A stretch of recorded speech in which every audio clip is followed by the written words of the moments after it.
Yes, Miss Heelan. If there's nothing else, sir, I'll be going home. No, that's all right, Miss Heelan. I'm about to leave myself. Good night.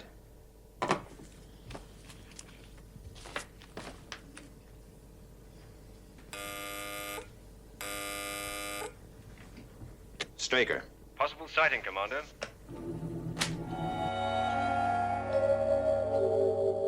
Have trace on positive track. Course 428146 green. Speed 0 Sol 8. Range 32 million miles closing. Red alert. Red alert.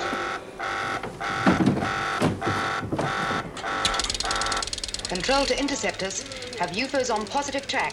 Green 140. Moon base to shadow control. Confirm UFO sightings. Going for intercept.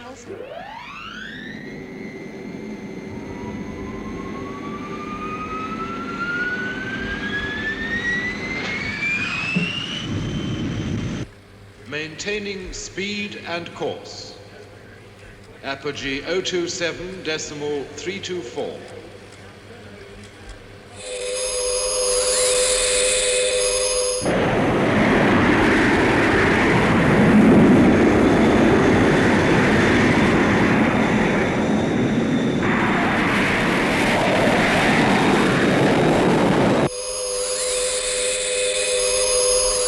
Range 20 million miles.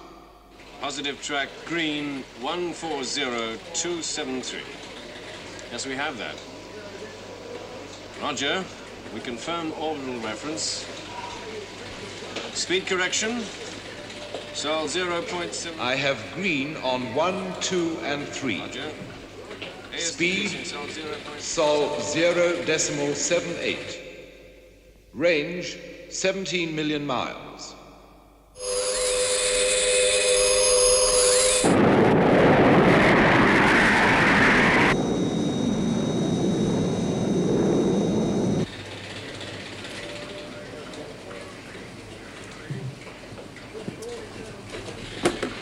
Anything? No, nothing yet, sir.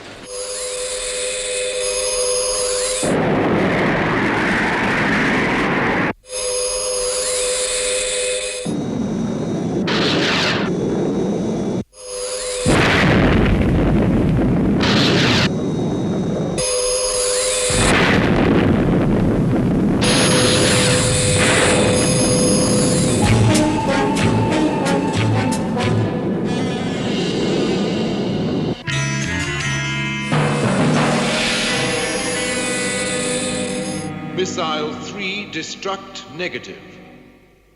UFO beyond interceptor range heading for Earth.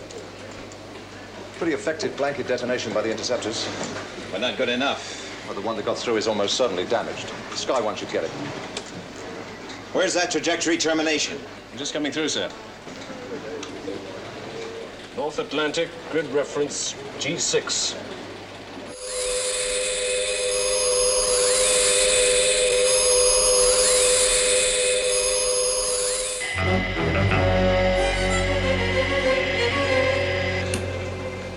Commander Straker, there's an aircraft entering the target area.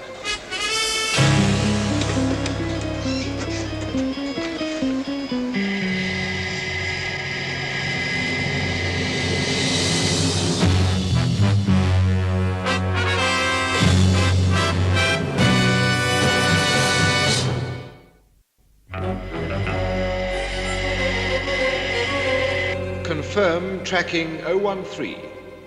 Area red 412. Have positive trace. Waiting for confirmation. Well, if it's not a military jet, what the blazes is it? It's not a commercial airliner. It's far too high and way off the air lanes.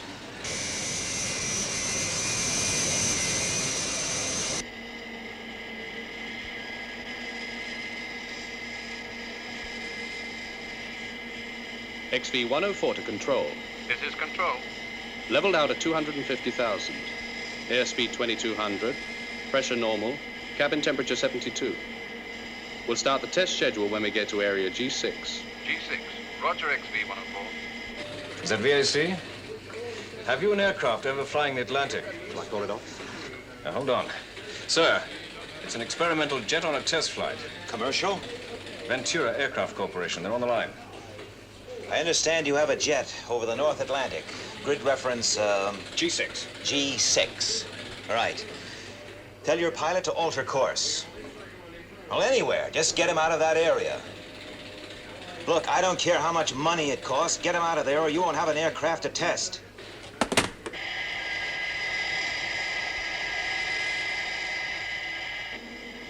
We're 150 miles from the test area. ETA, 4 minutes. Right. It's Skydiver, sir. Captain Carling. What's the position you're in, Captain? Compute, we can go for immediate intercept after Sky 1 lifts off. Right.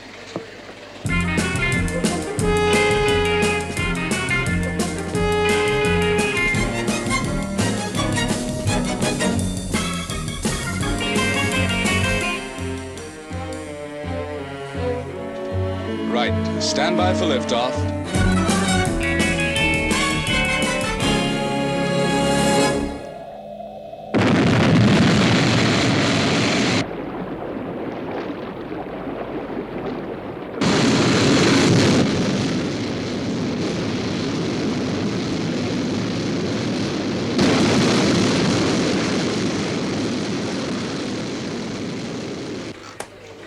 Sky 1 airborne, sir. Going for intercept.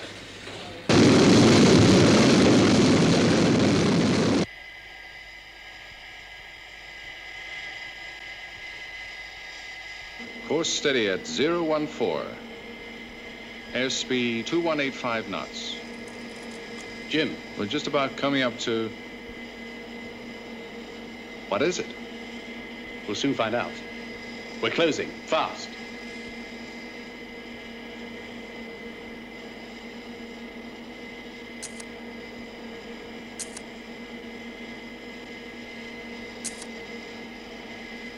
It's unbelievable. Stand by with the reconnaissance camera. Try to get some close shots. Have UFO on radar track. Closing in for attack. Control to XV-104. What is it, Control? Alter course to 024. Listen, Bill, forget the test schedule. We're onto something up here. I'll explain later. Listen, Bolt, this is a direct instruction. Alter course. Sorry, Control, out. Get on to someone in authority. Dig the chairman out of bed if necessary. What do I tell him? I'll tell him the aircraft's violating a war game area. Anything. Just get it out of there. Yes, sir. Range 125 miles, closing. You'll have to call it off. Sky 1 attacks. That aircraft takes its chances. Program set. Missile launch, 25 seconds. Paul, there's another aircraft. Just keep taking those shots. 5, 4, 3, 2, 1, 0.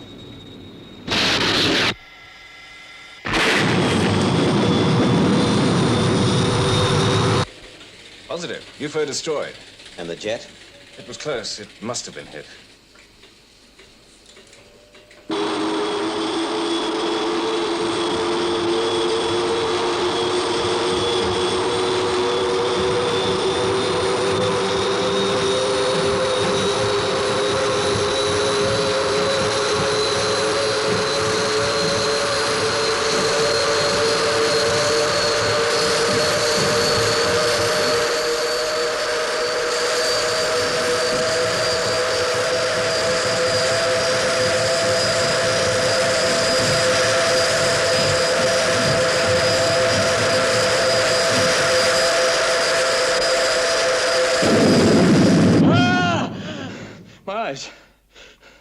My eyes, what's happened to my eyes?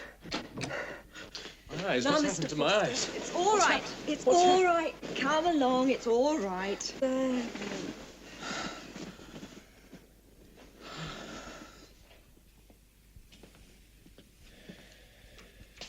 Right, thank you, nurse. Temporary blindness, Mr. Foster. In a few days, you'll be able to see as well as ever. My name's Fraser. Dr. Fraser.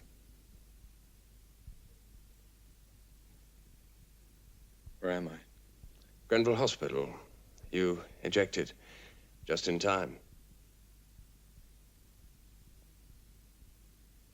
Hungry? I guess so. Good. I had some food sent in. What time is it? Nearly 2 a.m. How long have I been here? 6 days. I'll see about that food. What happened to Jim? He didn't make it. I'm sorry.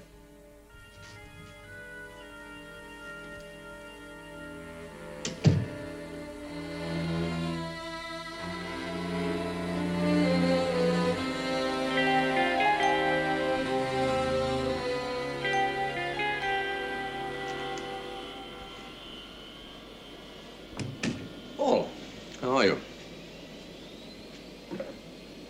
Fine. Doctors say you're in great shape. Well, they should know. Sit down, Paul.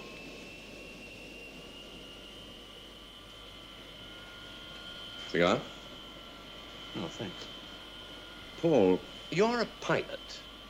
A test pilot. One of the best. And you've been through a traumatic experience. Still, that's all in the past. Consider the future. Your future. My future? What I thought was that you should take a rest. On full pay, of course. Oh, of course. I suggest that we talk again in, say, a couple of months.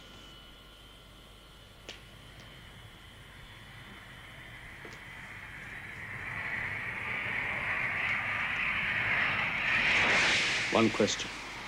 Well? Where's the cine film from the reconnaissance camera? Now, look, Paul. Where's that film? Paul. Got my report? You read it? You wrote that report 3 days after recovering from a 6-day coma. 6 days, 6 weeks. What's the difference? Look, what I wrote is true. That's the way it happened. Explosion. Strange lights. Unidentified flying objects. Look, just process that film.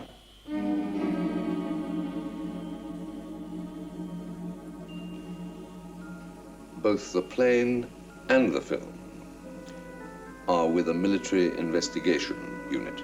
All right, I want a hearing. They will tear that story of yours to shreds. You will never fly again for me. Or for anybody else. Do you understand that?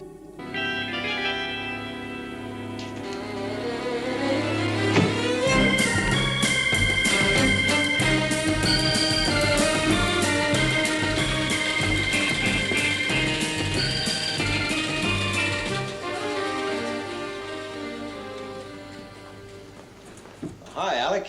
Well, what do you think? You should have warned me.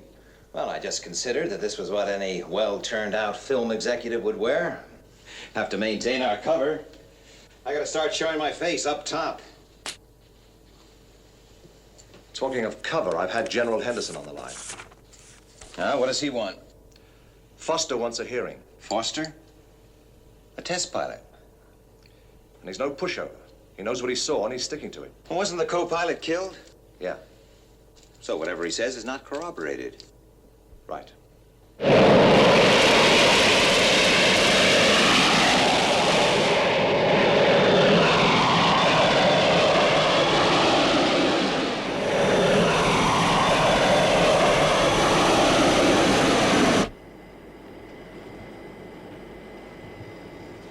Well, I hope you find the surroundings to your liking.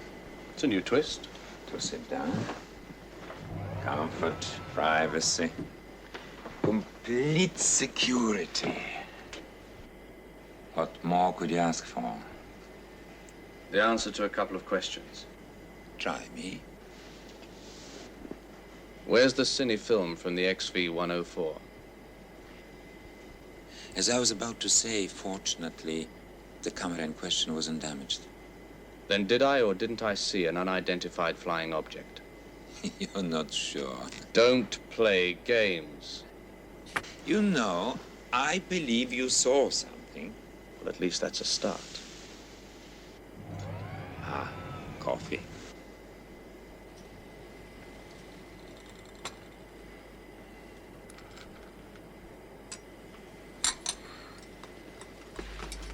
Luke Jackson, let's stop fencing around. Now, that film shows close-ups of an object, right? Now, I'm an experienced test pilot. That thing was extraterrestrial, I'm telling you. Run the film, Si. I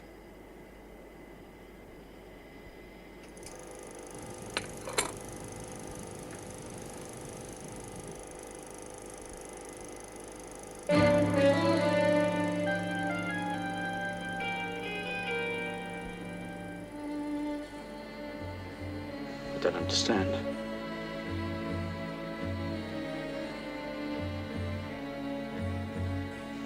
There's the other aircraft.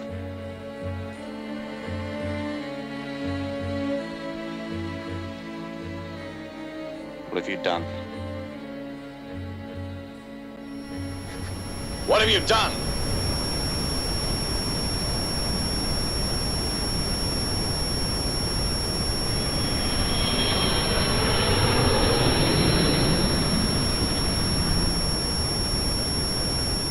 What are you trying to pull?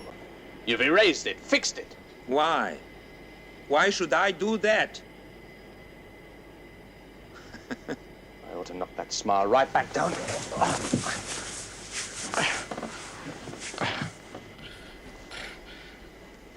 Yes, things are not always what they seem to be, Mr. Foster. Okay.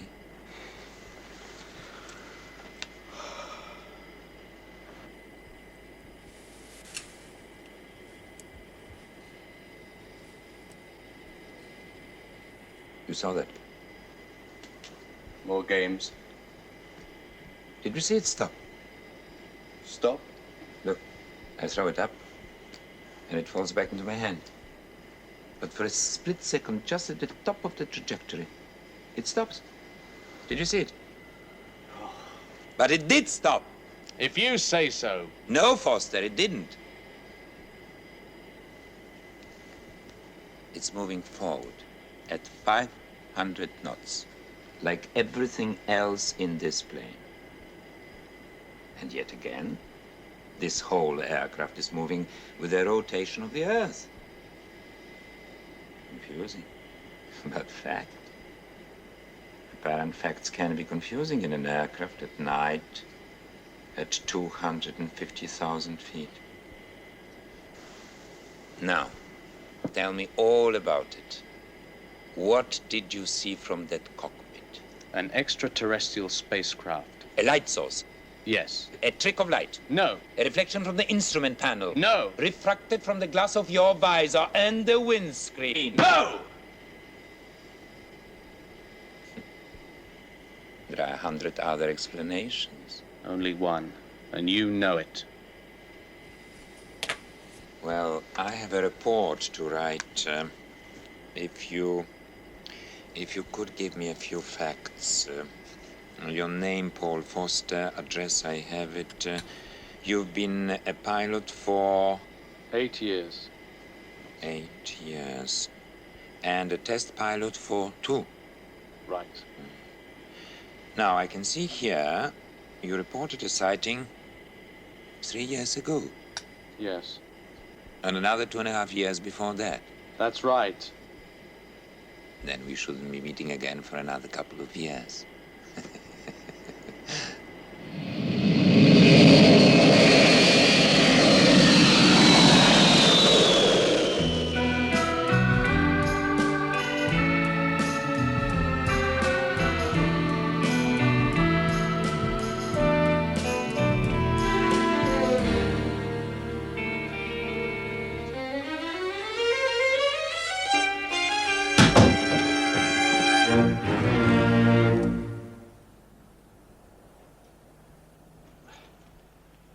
I don't normally enter rooms this way.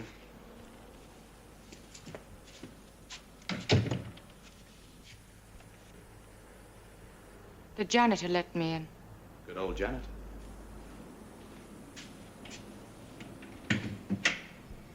Drink?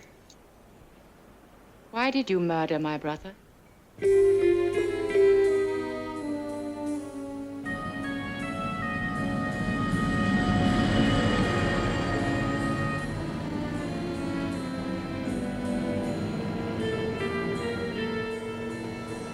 You've read the report, Alec? Couldn't put it down. Conclusions? I think we can be cautiously satisfied. Yes, I agree. 3 UFOs. 2 knocked out by the moon base interceptors, and 1 destroyed in the atmosphere by Sky 1. But there are still areas that need work. Interceptor launches, for example. Too slow. Yes. I want to see those astronauts spaceborne within 2 minutes of a red alert. Go to moon base, Alec. Drill them, flatter them, cajole them, whatever. But get those times down. Nice assignment. Where do I get my stick? No, Alec, that would be my way. I'm sending you because you're the right man for the job. Okay. Anything more on Foster? Yes. He's tough and persistent. What happens if he starts getting close? One man or the cover of a multi-billion-dollar setup?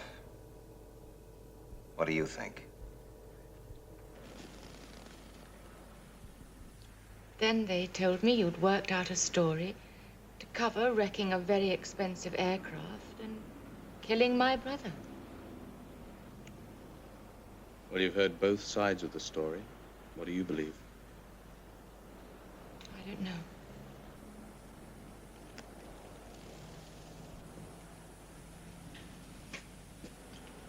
You know, as long ago as 1968, the authorities issued a report officially denying the existence of UFOs. Why? I don't understand. Why deny it? Why bother?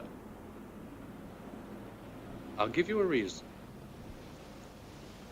Let's say the authorities had proof, indisputable proof that UFOs had come to Earth. What would be the result if it leaked out? Mass hysteria, terror, a breakdown of authority. So, they issue a report, an official denial, and try to discredit anyone who claims to have seen one. 5 years ago, I saw one. 2 years later, another. They exist, you've got to believe them. Up there with your brother, I saw something. I believe you. Thanks.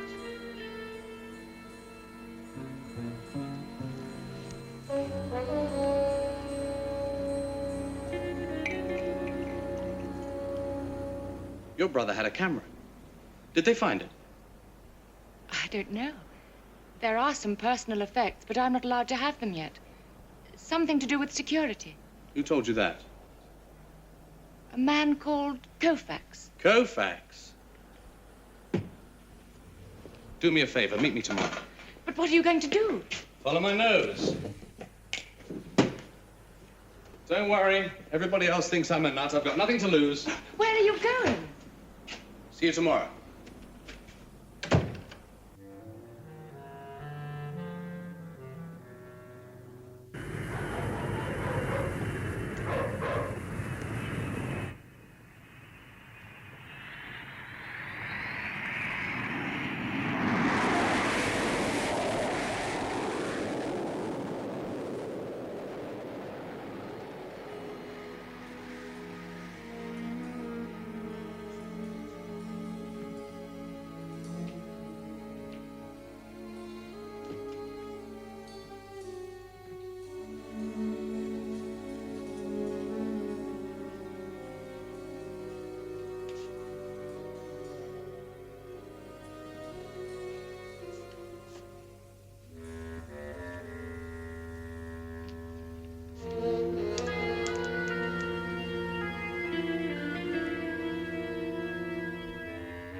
Koufax, you've got a mind like a steel trap.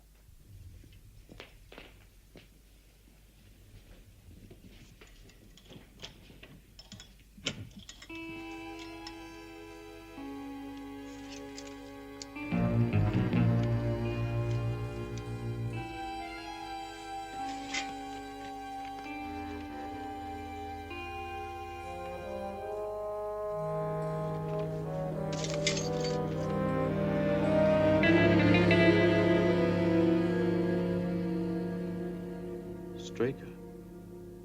Right. Right. Thank you.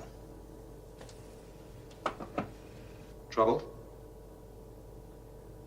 Paul Forster broke into Koufax's office.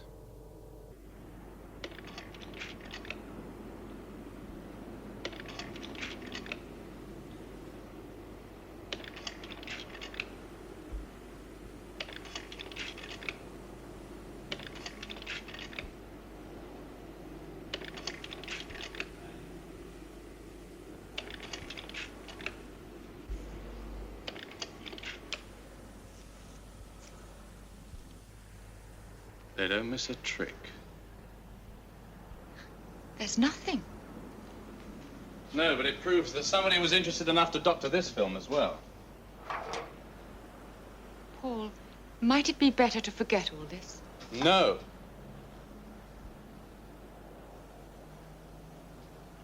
I can't just drop it, don't you understand?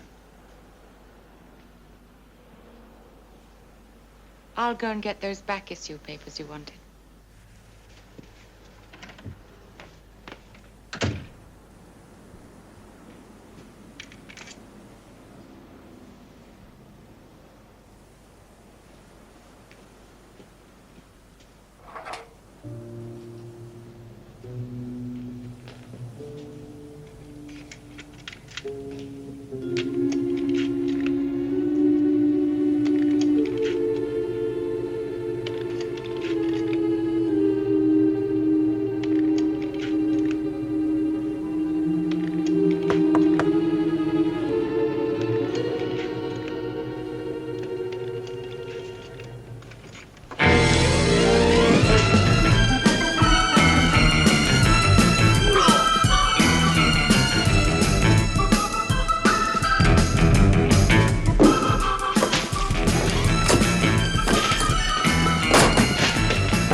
Yeah, I feel great. Who did this? Well, it certainly wasn't the janitor. I'll get you a drink.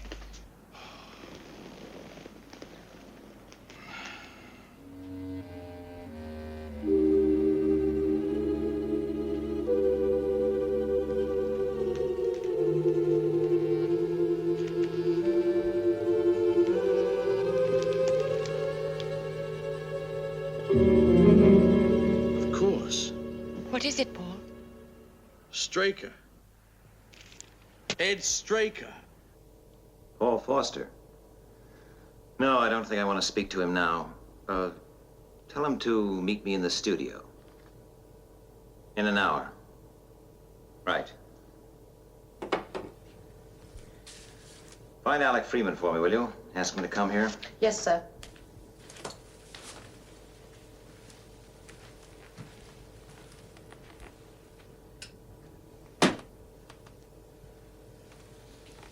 You wanted to see me? Yes.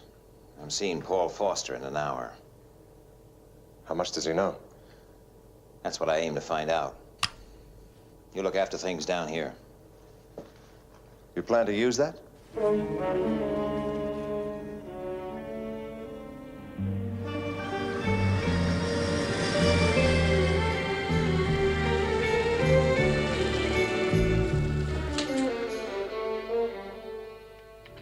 Good afternoon. My name's Foster. Ah, yes, to see Mr. Straker.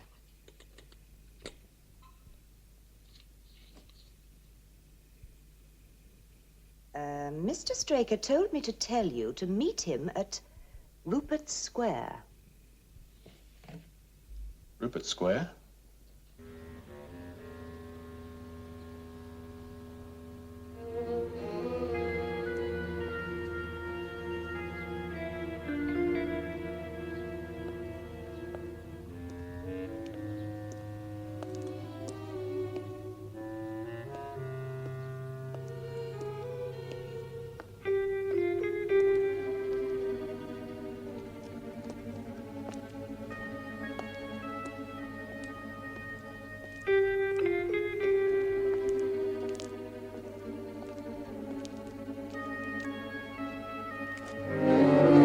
Hold it right there.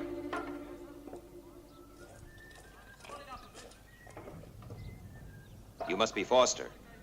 I'm Straker. Ed Straker. Hey, Louis! Where are you? I'll be right with you, sir.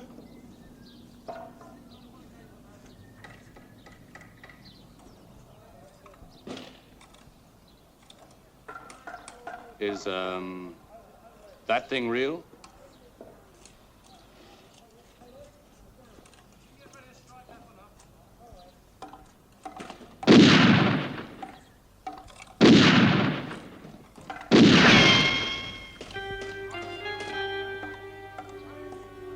Excuse me.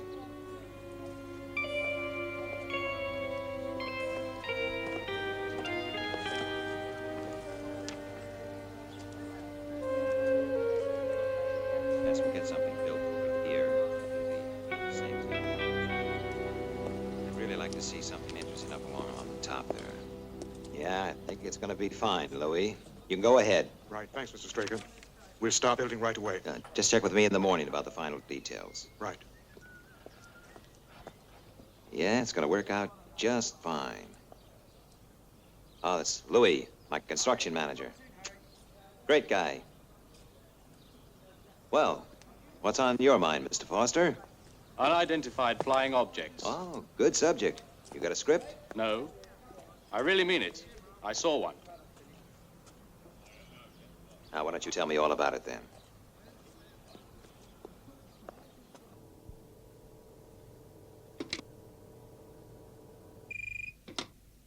Yes?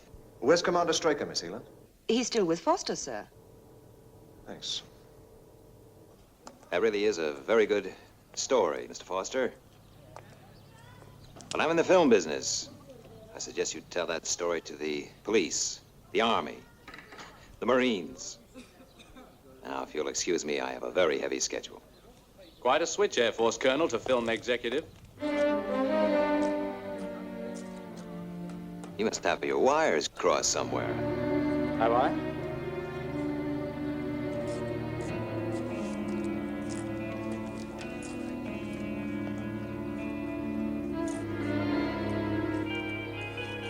Mr. Foster, let's step into my office.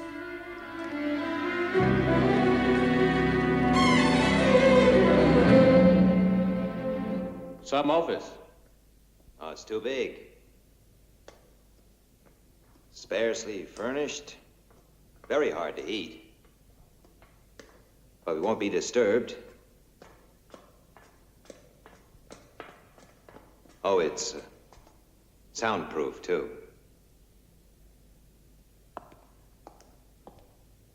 Look, 10 years ago, you were a colonel in the Air Force, a degree in astrophysics, 2 years lunar research at MIT, a career officer. What happened? Well, let's say the car crash made me want to change my career. Why did it crash? We had a blowout. On a Rolls Royce at 50 miles an hour. They don't make the tires. Then why was the whole area cordoned off? Well, you've obviously read the report. A British cabinet minister was killed. Security. I don't buy it, Straker. Look, I'm not trying to sell you anything, boy.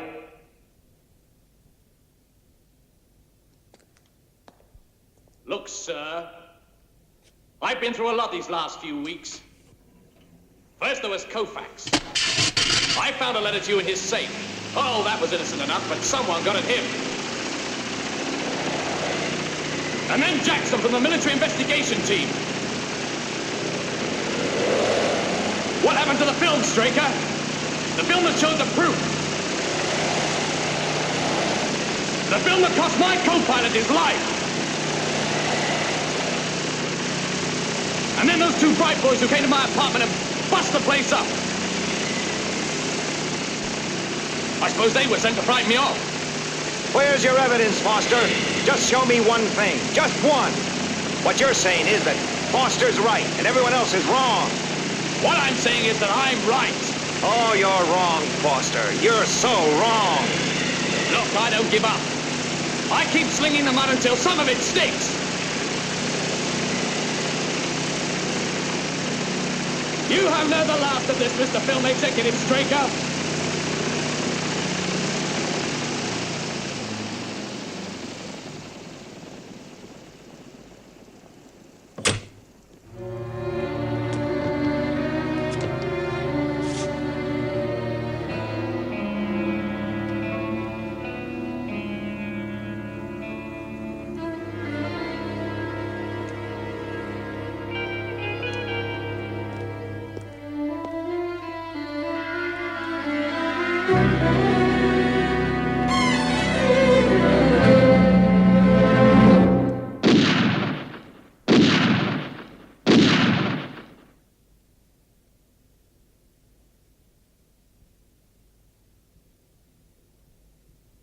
Things are not always what they seem, Mr. Foster.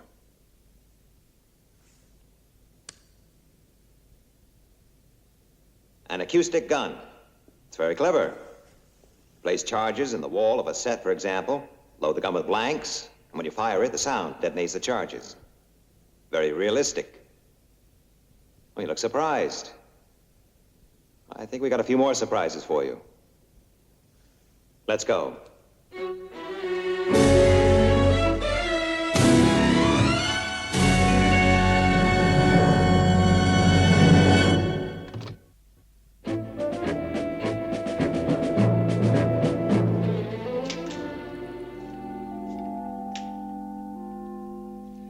Open up. It's all right, Miss Heelan.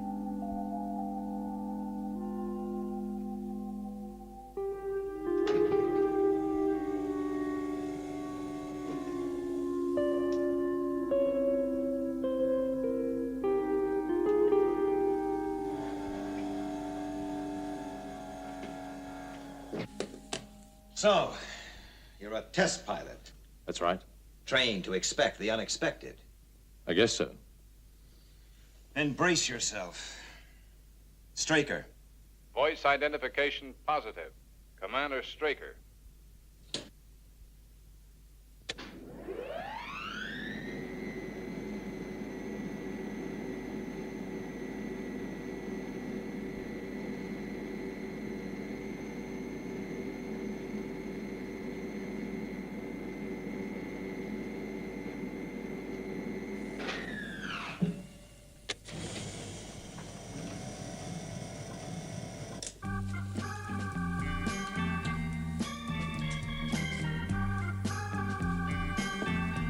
Where are we?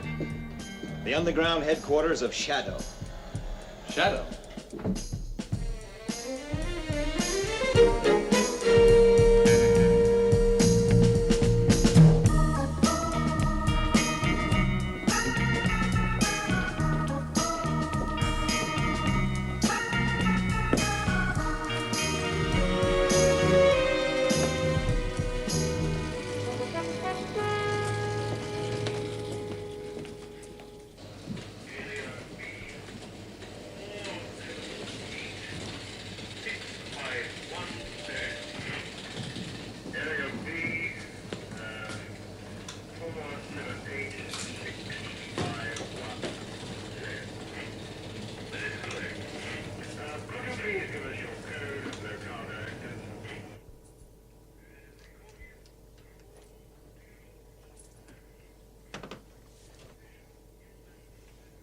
Okay, Alec.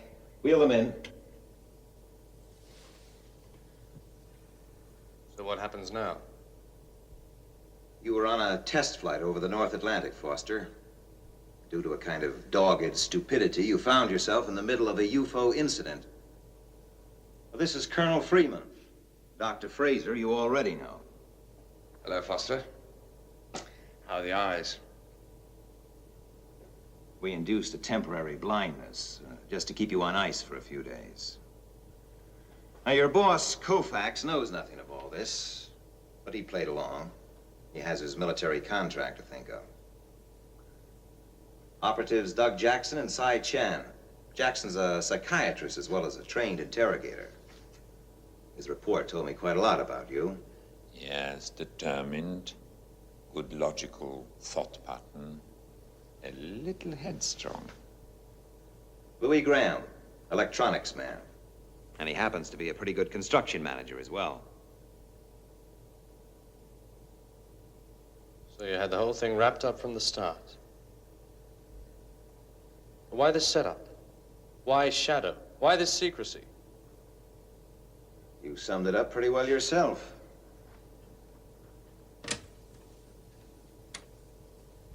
I'll give you a reason. Let's say the authorities had proof, indisputable proof that UFOs had come to Earth. What would be the result if it leaked out?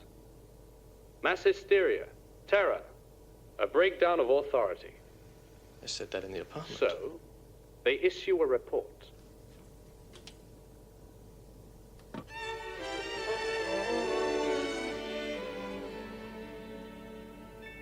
Hello, Paul. The field leader of Project Foster, Operative Jana Wade. It's all been a test for you, Foster. You followed a predictable set of clues. You even showed a certain initiative. But basically, it was an inevitable chain that led you to the studio. Thank you.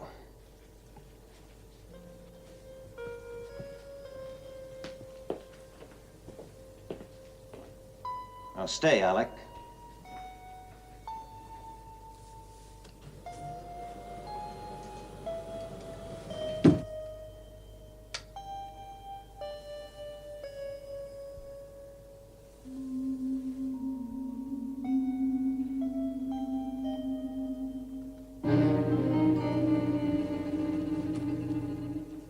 You realize, of course, that we can never let you go free.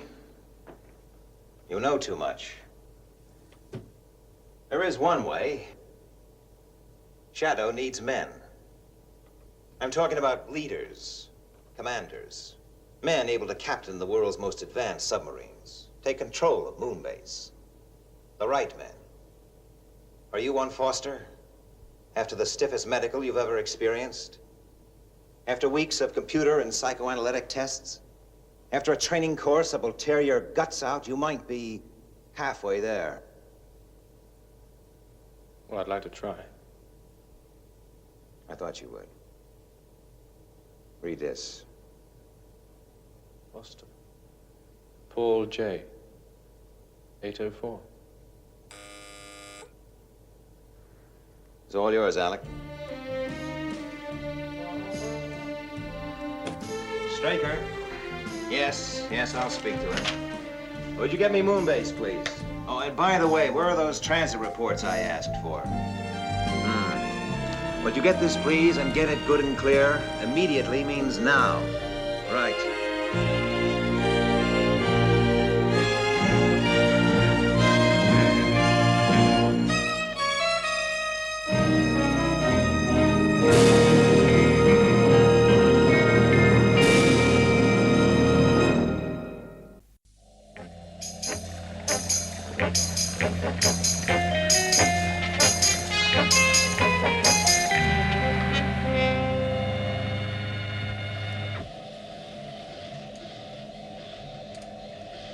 Okay. All clear. Launch stations. Launch stations!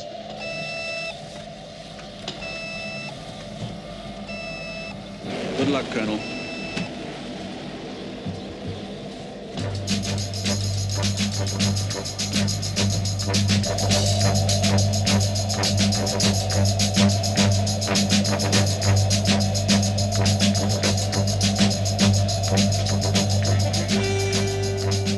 Liftoff -10.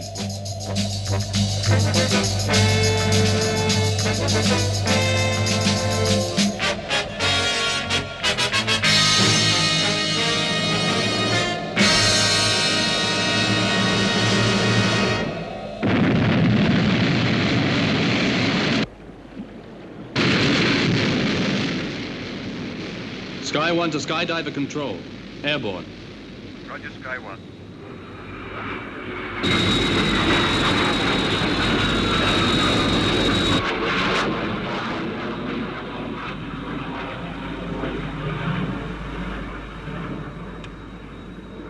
Replacement Sky 1 approaching rendezvous. Roger, Sky 1. Have begun docking procedure. You've got a great crew there, Captain.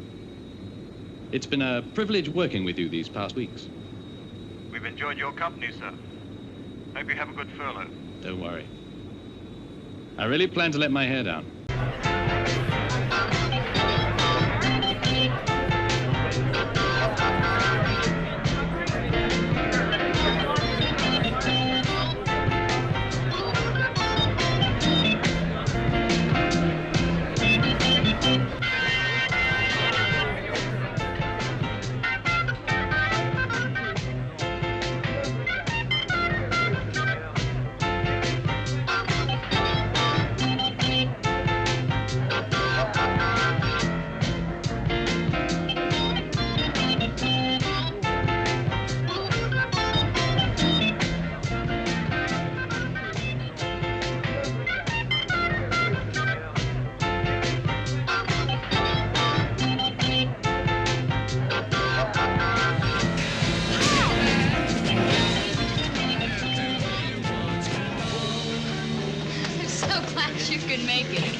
Yeah, looks as though I've got a lot of catching up to do.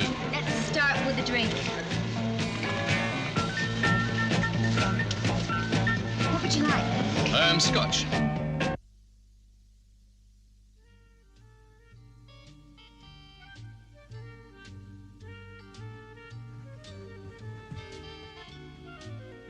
Good night, Sylvia. Good night, Paul. Good night. Good night. Good night.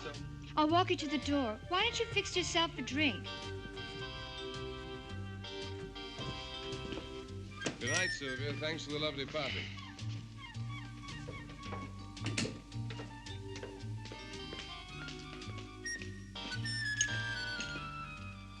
Is this what you're looking for?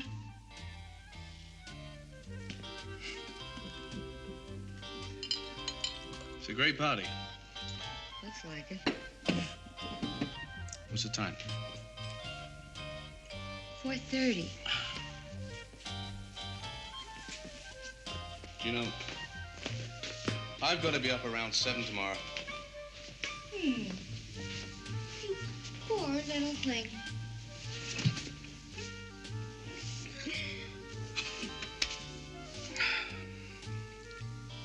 $4:30, $5:30, $6:30.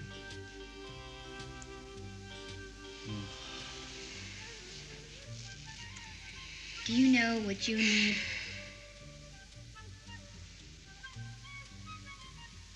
An alarm clock.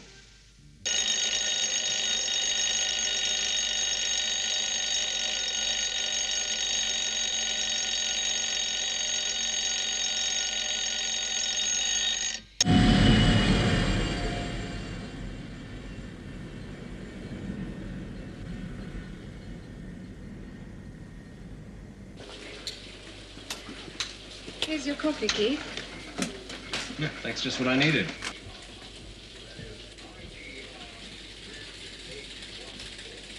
Good morning, sir. Moonbase to control. Sighting. Area red 042184. How does it look, Lieutenant? We're awaiting confirmation.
Franklin. Joe Franklin. Missile technician. No, don't tell me. It's, Ford? Fraser? Foster. Paul Foster. Glad to meet you, Colonel. I knew it had to begin with F.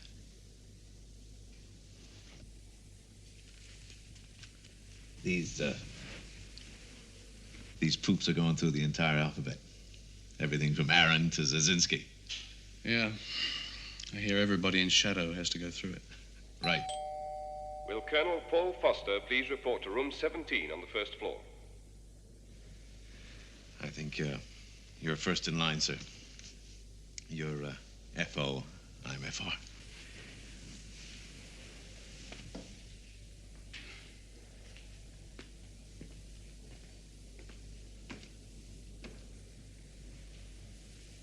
See you in the Fun Palace.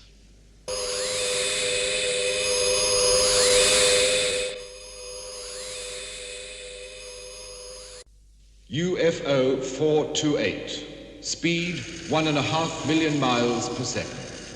Bearing positive. Course 017234 red. Sighting confirmed. We have a UFO on positive track. Red alert. Interceptors, immediate launch. Interceptors, immediate launch. Moon base to control. We have a positive sighting.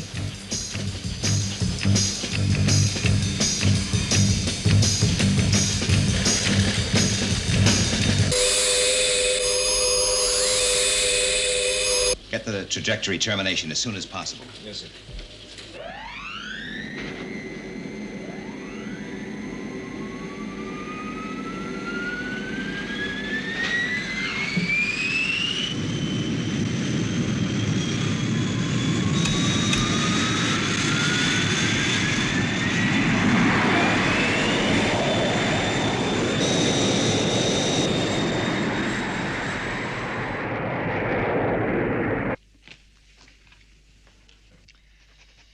Ever contracted scarlet fever, mumps, measles, whooping cough, German measles, chicken pox? Yes. Yes? I had measles. Oh. How old were you? 4. Was it 5?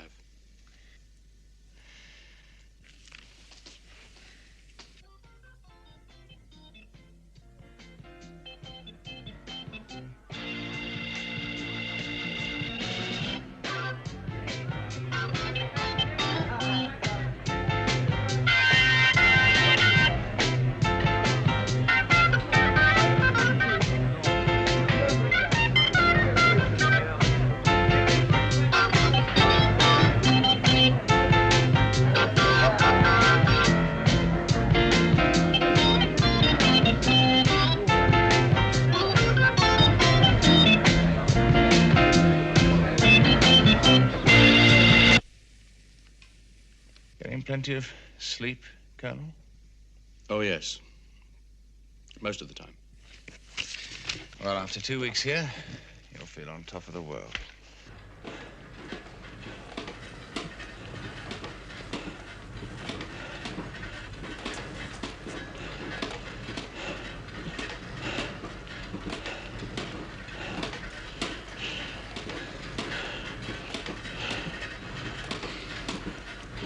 It could be better, Foster.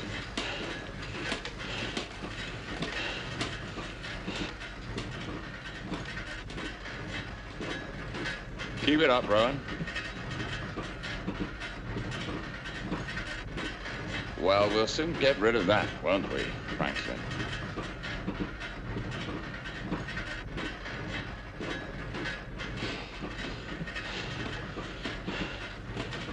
Course 017-348-101.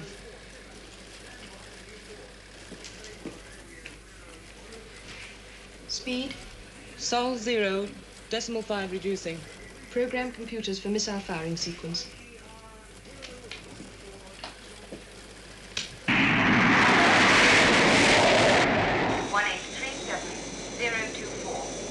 Program complete. missile firing 18.4.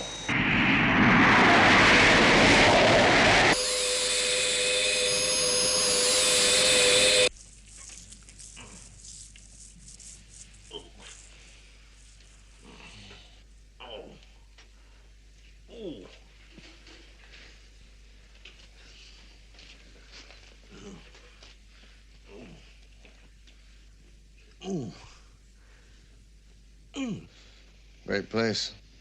A giggle a nanosecond. Can't wait to leave.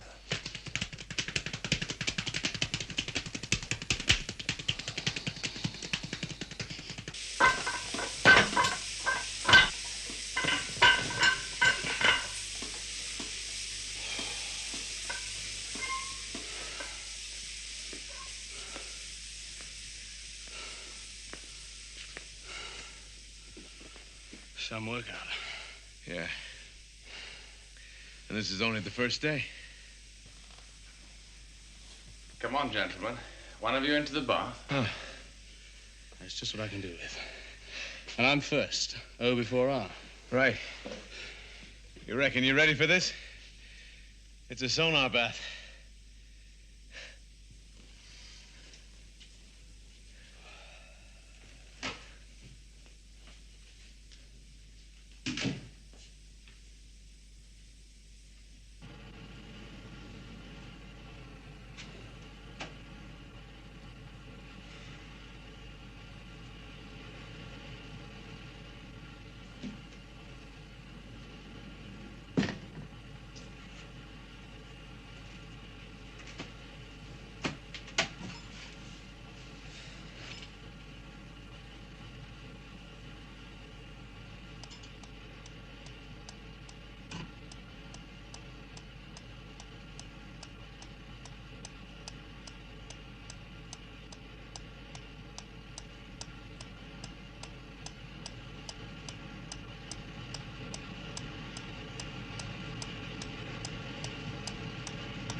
Moonbase for you, sir. All right, go ahead, Lieutenant. We have the UFO termination fix. Southern England, grid reference 4706. Yes, ground radar gave us the same information, Lieutenant. How badly was it damaged? Well, the interceptor scored a probable hit, but the UFO seemed to maintain its course. Listen, Lieutenant, I want Moonbase maintained on a full red alert. If that UFO breaks cover and lifts off, I want it destroyed. Now, keep me informed. Roger and out. Are the mobiles moving in? Yes, sir.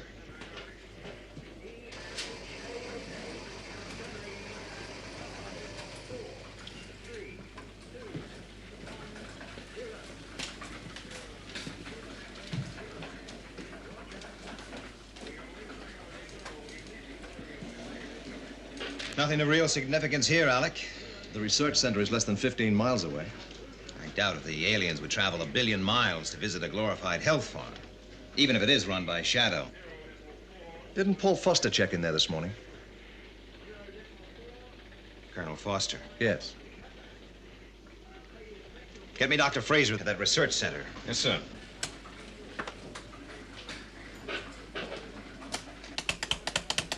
Radio contact negative, sir. Well, keep trying. Yes, sir. You'd better get over there, Alec. Fast. Right.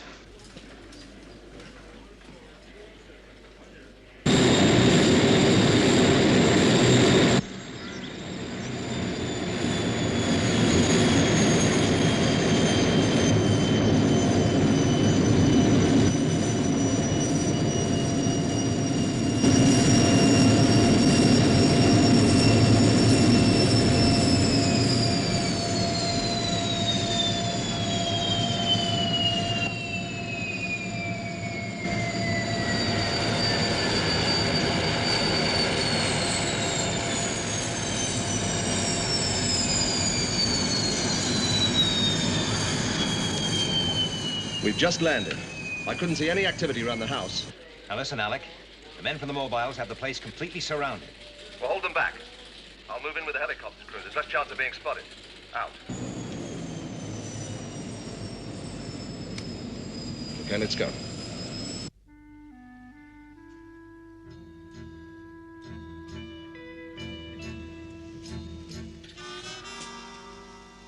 You wait here.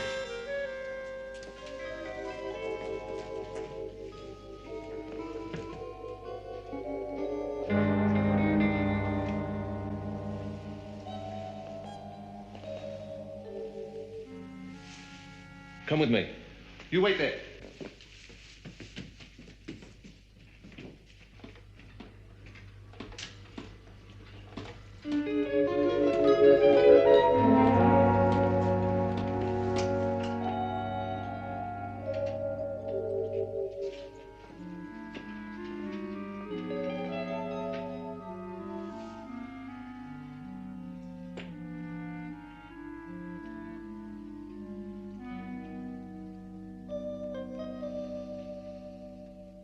Are you certain?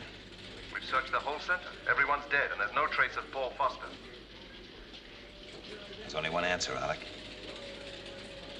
He's been taken by the aliens.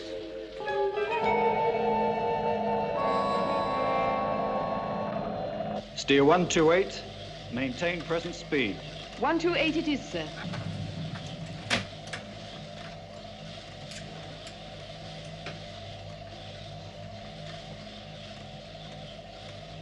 Control to Skydiver. I have Commander Straker for you.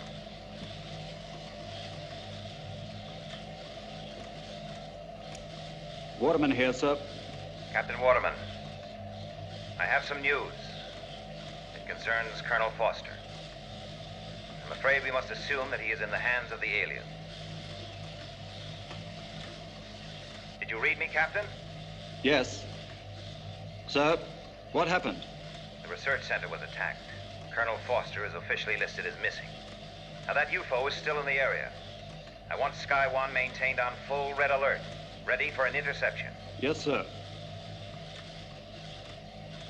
How can a thing like this happen? We work on the assumption that Colonel Foster is alive and will be rescued. Okay? All right, this is supposed to be an operational alert. Let's get to it. Maximum speed. Seal all water locks. Start checks A through G. Control to skydiver. Remain on standby for emergency launch.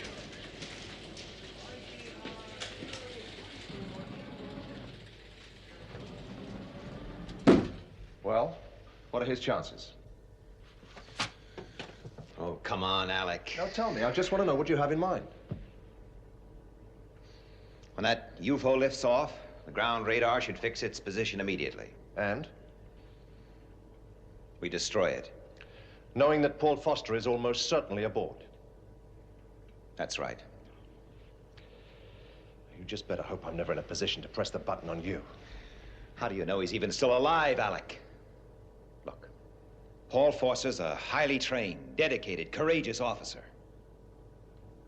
But he knows the entire SHADO setup. Yes, he's trained to resist interrogation, but what gentle means of persuasion will they use to crack him? No, Alec. If we destroy that UFO, Paul Foster loses his life. Quick and clean. If we don't get it, God knows what will happen to him. Commander Straker, we have a radar trace.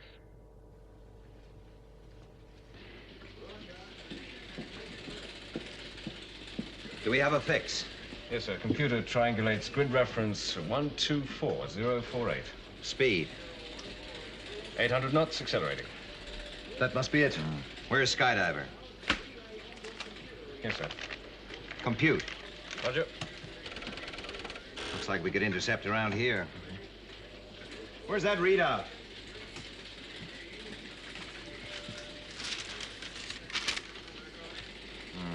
It looks good. Signal Sky 1. Immediate launch. Yes, sir. Launch stations. Check boosters 1, 2, and 3.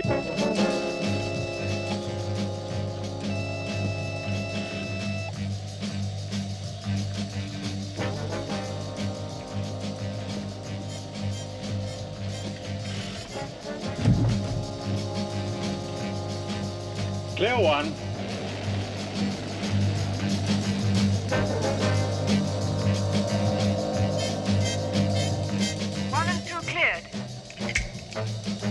Liftoff stations.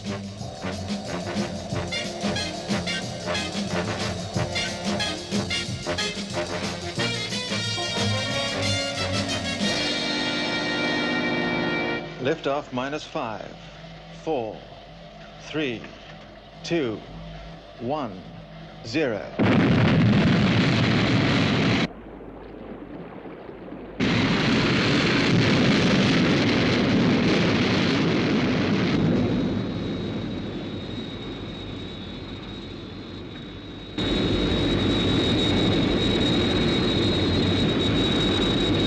Sky 1 to control.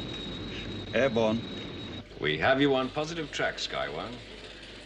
Set onboard computer for interception course.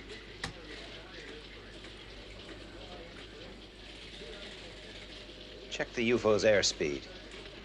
Yes, sir.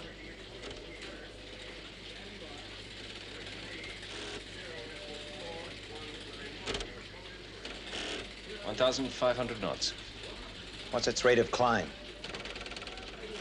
10.4 MPM. Maybe it's more damage than we thought. Let's hope so.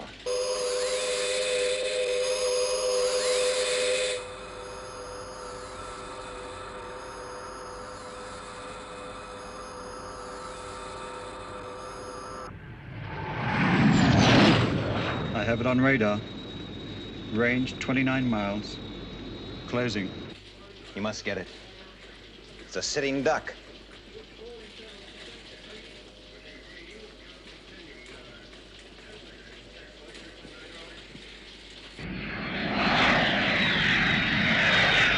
Have visual contact. Setting missile firing sequence. You've got a great crew there, Captain. It's been a privilege working with you these past weeks. Missile launch. -10 seconds. 5, 4, 3, 2, 0.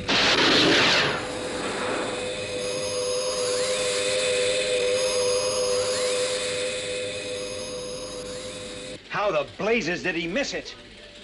Get me Lieutenant Ellis. Sir. Excellent visibility. Positive radar track. Positive infrared homing signal.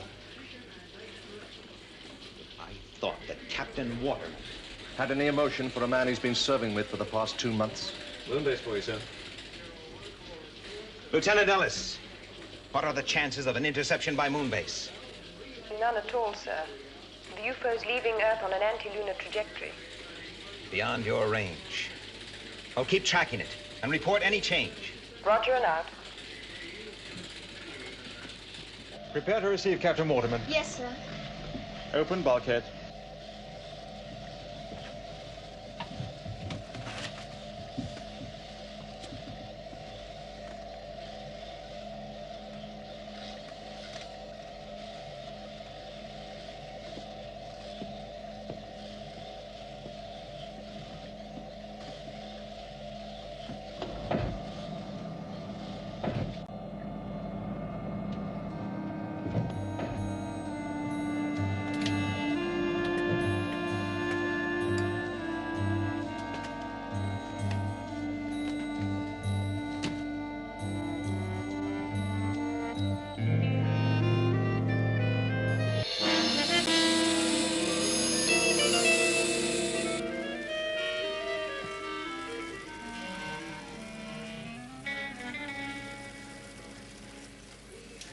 Range 26 million receding.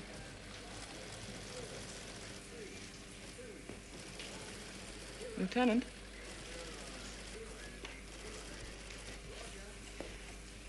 Can't be. Check it. And tell Control. Oh, just how long is this going to take? Is it or isn't it? It's pretty complex, sir. Times, courses, trajectories, the interplay of G-forces. Result sequence. Trajectory 042326 cycling. Lunar G variable 7/5.4. Computer predicted power loss 70%. Orbit fading 0.4 GRT. Predict impact lunar grid reference B182. Moonbase to Control. Positive. Thank you, Lieutenant. So the UFO's headed for the moon? Yes. It doesn't have enough power to escape the lunar G-force. It must have been damaged. Oh, you were asking about Foster's chances of survival. I'd say they've just improved. They must be down to 1,000,000 to 1.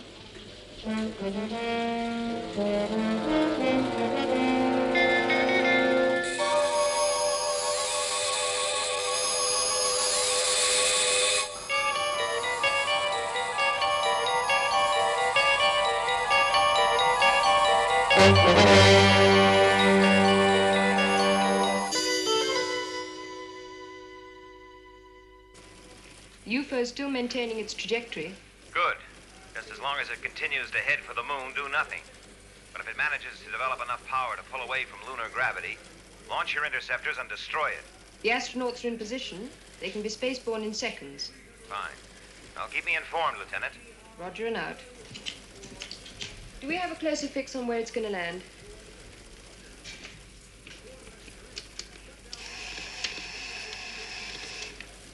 Yes.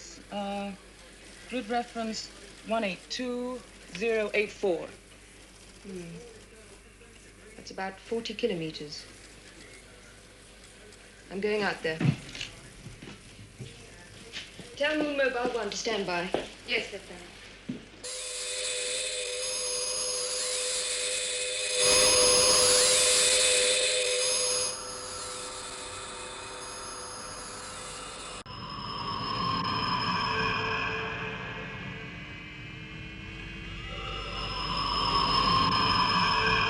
We'll be in the area in 8 minutes.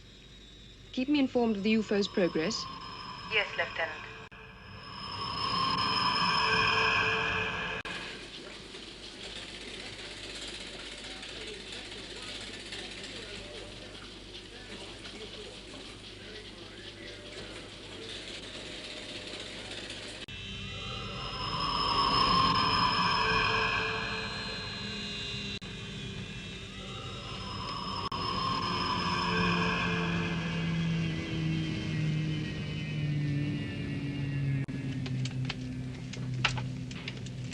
We're in position. Area confirmed. 2 minutes from impact.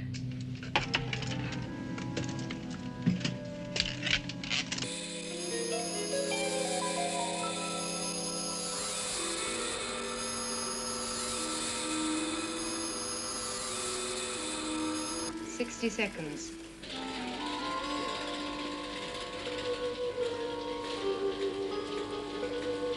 50.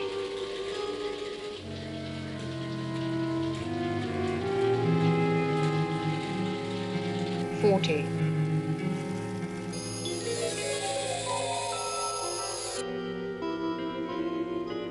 30.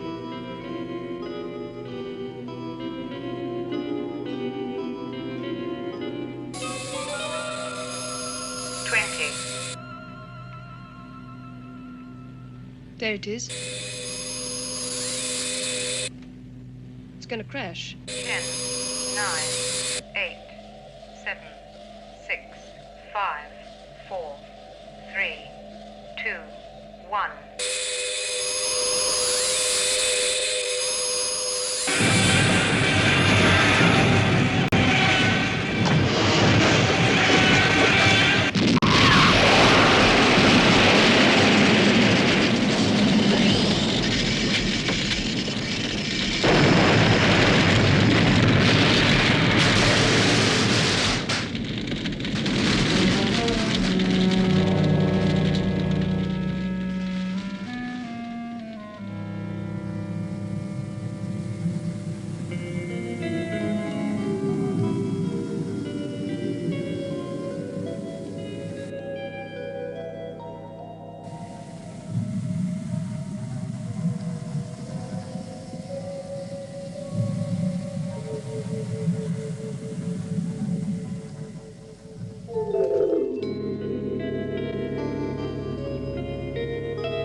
Will you ask Jackson to come in?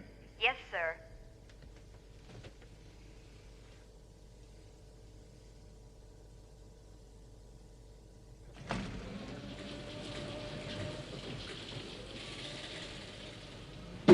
Well, what's the situation? Well, I've just had a long conversation with Moonbase. The situation is a very difficult one. Colonel Foster's general physical condition is satisfactory, considering what he's just been through. But he's in an alien spacesuit. He's breathing liquid. Well, we can make the transfer back to normal breathing. Oh, come on now. You've done it before. Yes, with aliens, Alec. And none have survived more than a few hours. It's an extremely hazardous operation. We've by no means perfected the technique. There's another difficulty. Here at SHADO headquarters, we have a facility. On Moonbase, the equipment is naturally more crude. Well, I'll be monitoring the operation by video link, if you'll excuse me.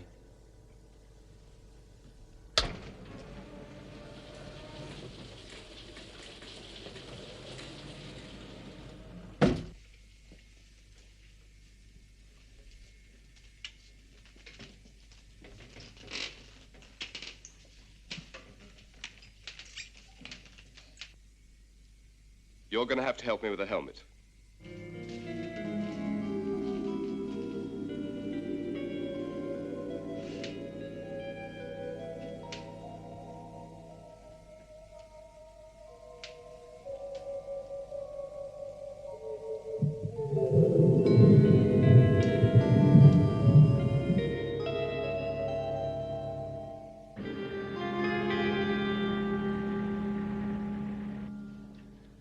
Listen, Alec. Paul Foster's in top physical shape. He's an expert skin diver, used to underwater pressure. You think that background may help? Well, I'm no doctor, but I'm sure it must be an advantage. You could be right. Strong lungs, good respiratory system. Sure. He'll pull through. Come on.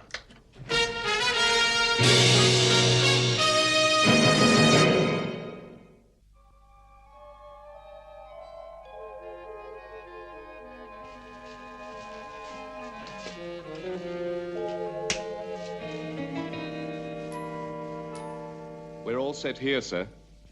Right. Now, listen carefully. As I see it, the main problem will be panic when the helmet is removed. Colonel Foster has been breathing liquid for some hours now. Drugs will have been used to help his lungs adapt. Now, when we attempt to reverse to normal, the physical experience will be similar to drowning. Unless this moment is carefully controlled, the patient could go into convulsion and possibly choke. Let the colonel know the situation, right?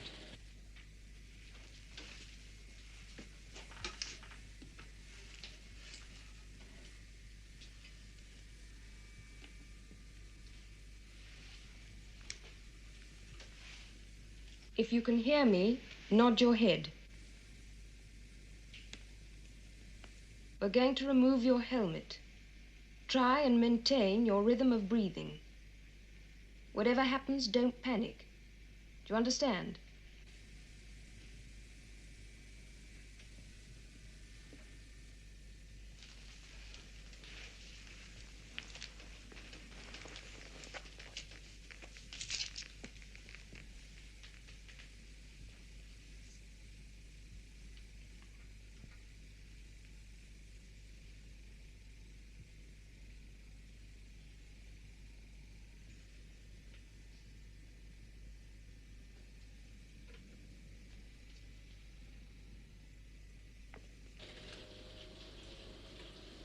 What is that? 2 cc's of petrochol. It should help, I hope.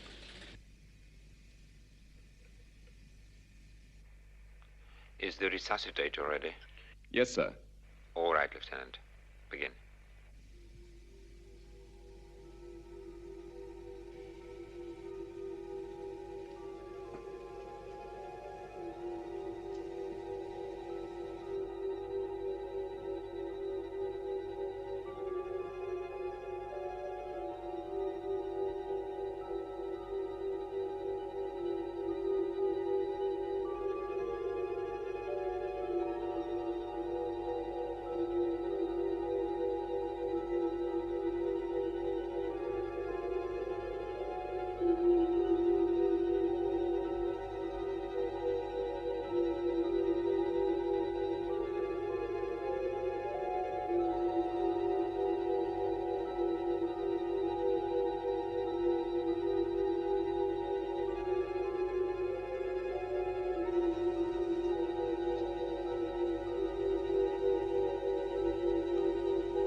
Take hold of him.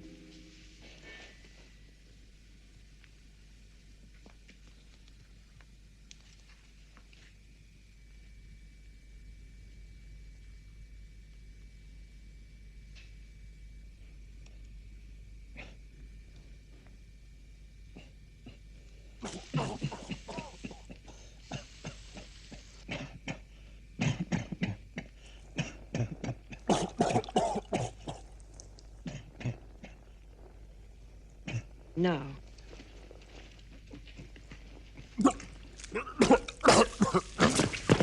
Hold him down. He could rupture his lungs. Hold him down. Stop him struggling.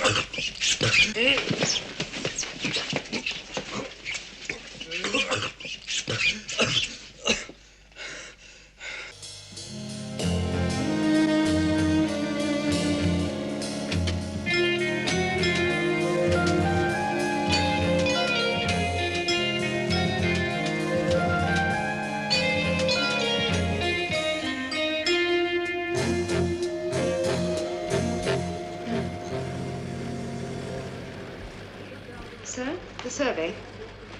Thank you. Is there anything else? No, that's all.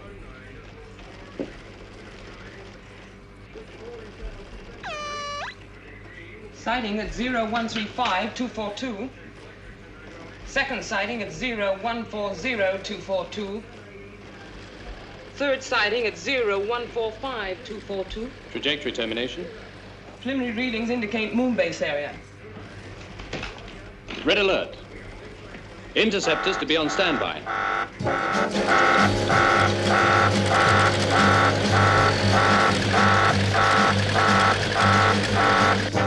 Attention all defense systems. This is a maximum Security alert. Attention all defense systems. I say again, this is a maximum security alert. Condition red.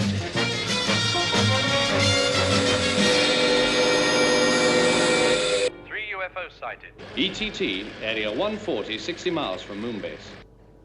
Well, there's nothing for them there. Are you quite sure? We've checked it. We seem to be faced with a UFO attack in force on an area of bare lava rock. Look, don't try to figure them, Foster. Launch your interceptors.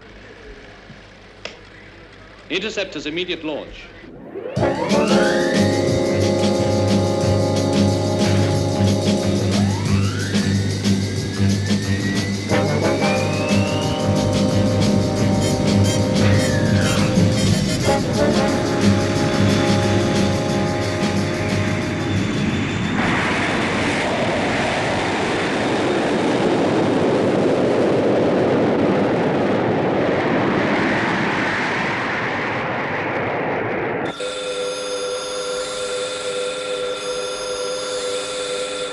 Check trajectory. Same coordinates, maintaining course.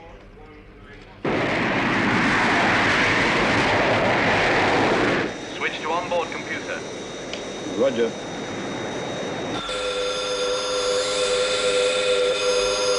The UFOs have changed course.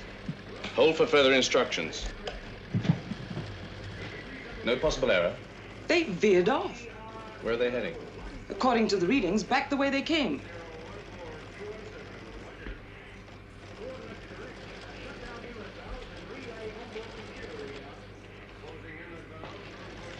Interceptors return to base.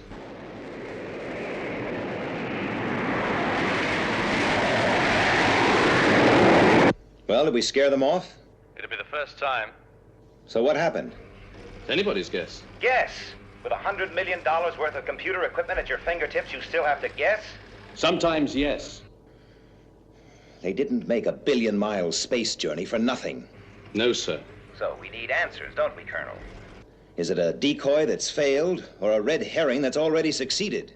And it's your job to find out.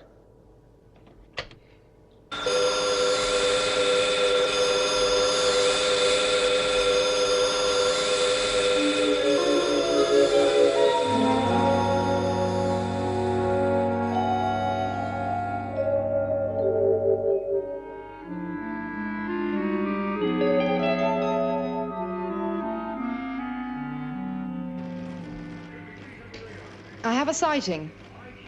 It's traveling too slowly for a UFO. Meteorite? Looks like it. Definitely a meteorite. With an ETT in area 017213.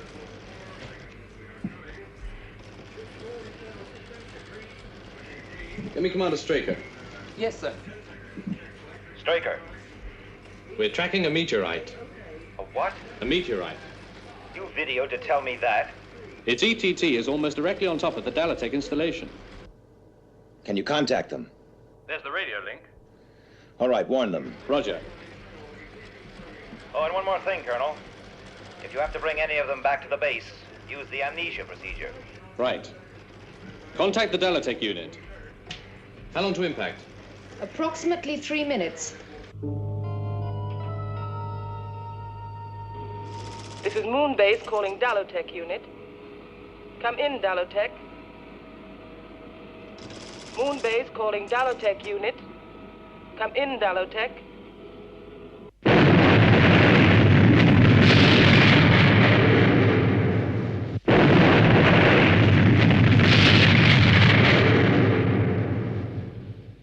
recorders are all in circuit. Right, we'll gather all the substrata material we can. The radio link with the geoscanner's okay? Good.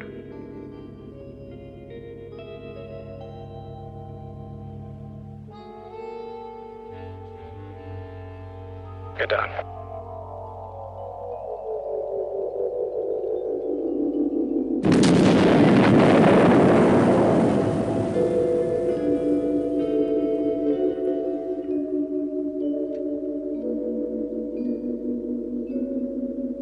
Let's take a look.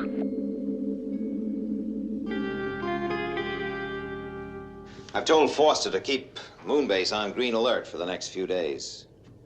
Hey, maybe they were after the Dalatech installation. Oh, don't talk to me about Dalatech. I've been avoiding their president all morning. Well, what do you got against them anyway? They shouldn't be allowed up there, Alec. A private corporation has no business on the moon. Besides, all the valuable mineral deposits were taken away long ago. No, Dalatech is just wasting time and money. That's their problem. Now it's our problem, Alec.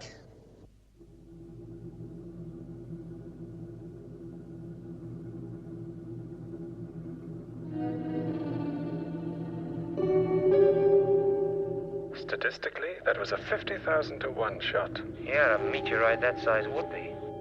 I suppose if we finish this session, we'd better go back and check the base.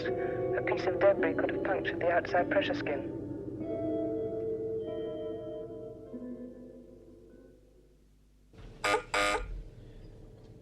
Straker. You're a difficult man to contact, Commander. It's in the nature of the job. For security reroutings. My name is Blake. Yes, the president of the Dalatech Corporation. I simply wanted to establish contact, Commander. Thank you for your help in preparing our moon project. Let's get one thing straight, Mr. Blake. Your moon project was approved despite my overwhelming objections. And if there's any trouble whatsoever, I shall demand its immediate withdrawal. My team will be on the moon for a period of 10 days. What can happen in that time? My command has a complex and hazardous mission. The presence of civilians in the area could easily jeopardize our security operations, as well as our normal procedures. And my team will use limited radio frequencies. They'll take every precaution to avoid your installations. In fact, they've been thoroughly briefed. Then they'll be briefed again, Mr. Blake. Oh, whatever you wish, Commander. I'm quite sure there'll be very little contact with your base. Unless what? In the case of an emergency, you did agree. To render all possible assistance. Yes.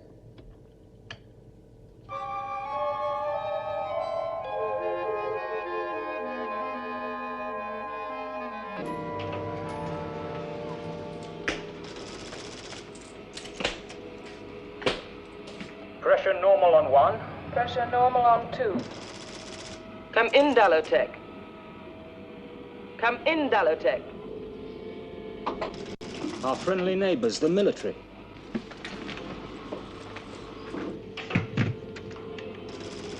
Dalatech survey base?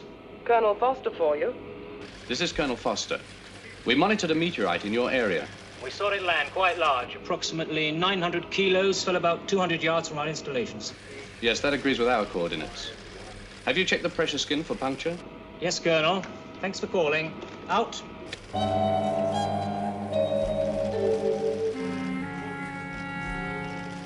Any damage? No, everything is under control. Good. Will you be finished on schedule? Yes, I think so, provided those meteorites leave us alone. Right. I think that's all. Oh, I talked to Commander Straker about that military installation near you. It's my impression that he's looking for trouble. Make sure you don't give him any. Don't worry, we're keeping right out of their way, playing it strictly to the book. Fine. I'm afraid you have those Dalatech people on your back door for the next 10 days or so, Colonel. We've had no trouble. Just the same, I want you to go over there and make sure they're following the agreed procedure. And don't make it too easy for them. What's happening? What's going on? Loss of signal. Run equipment check. Breakdown in Moonbase video link.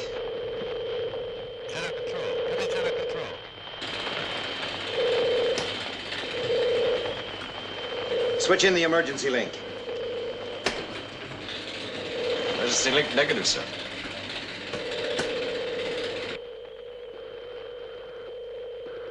I can assure you, Colonel, solar activity is minimal.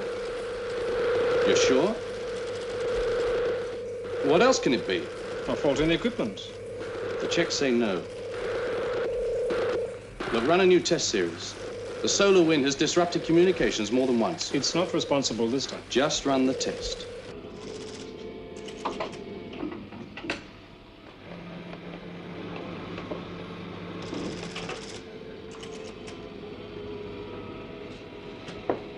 Anything promising? No, not yet. Give me 7. 7 it is. 9. 9. Infrared. Infrared. My feet out.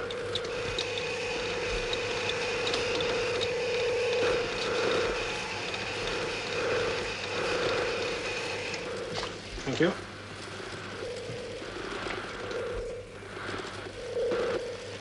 Corona would be symmetrical if there were an increase in the number of sunspots. Exactly. No unusual solar activity. But it all fitted. Have you considered the possibility of outside interference? Go on. Just an idea. Dalatech. They're operating on limited frequencies. They could be violating the agreement. Is there a way to check? Just one. Well, that completes this run.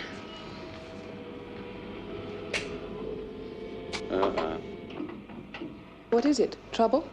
Why else should we receive a visit from the military?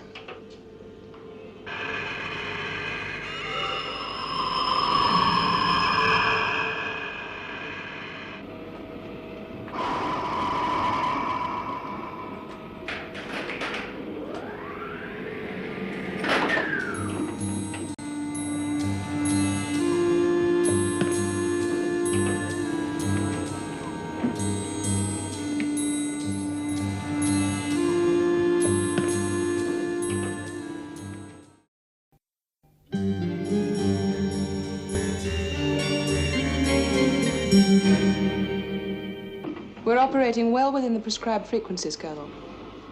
We'll check that, Miss Carson. Colonel, we're open to check at any time. But to switch off the geoscanner means a complete write-off for all our work. We'd have to be persuaded there was adequate reason for so drastic a step.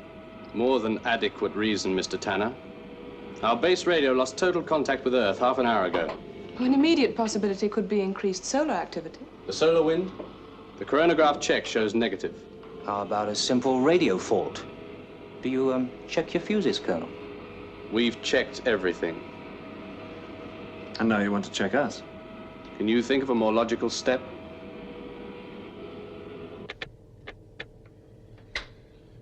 Run another communication check on Moonbase, will you, Alec? You ordered a continuous check 30 minutes ago. Yes, yes. Why don't you get some sleep? I will, but not until that video link is back.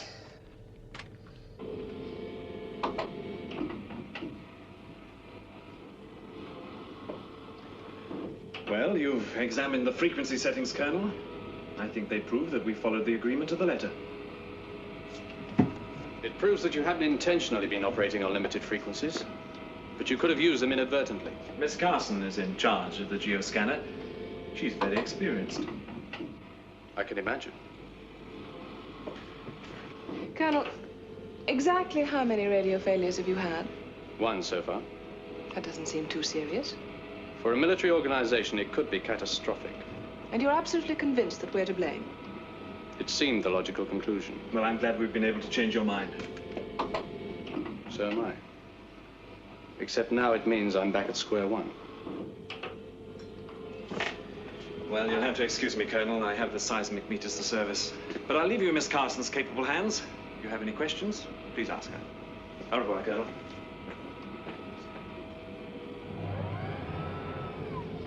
Miss Carson, Jane, up here formality's a little superfluous.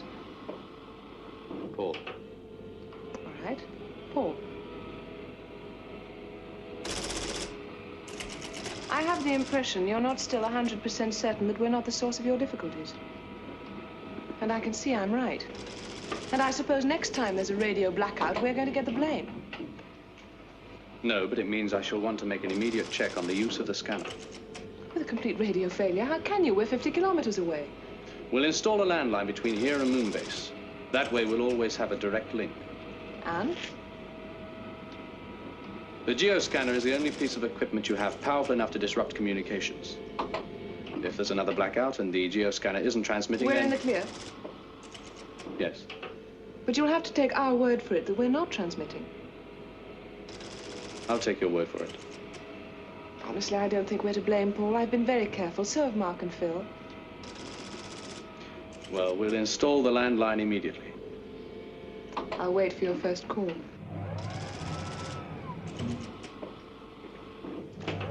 I must go.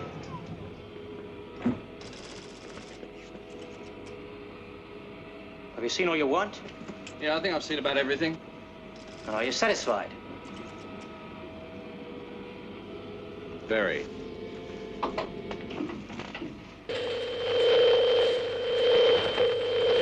Shadow Control to Moonbase. Do you read me? Shadow Control to Moonbase. Reading you. Strength 5, voice and vision. Immediate for Commander Straker. Moonbase contact re-established. Yes, sir. Stand by for video circuit tests.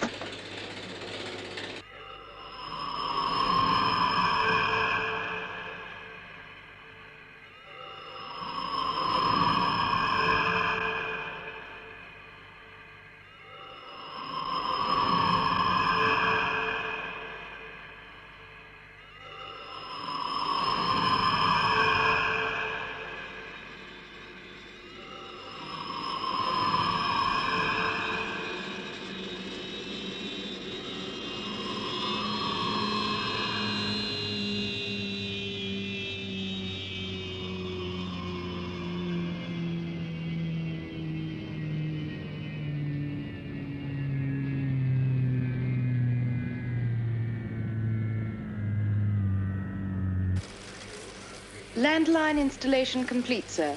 Right.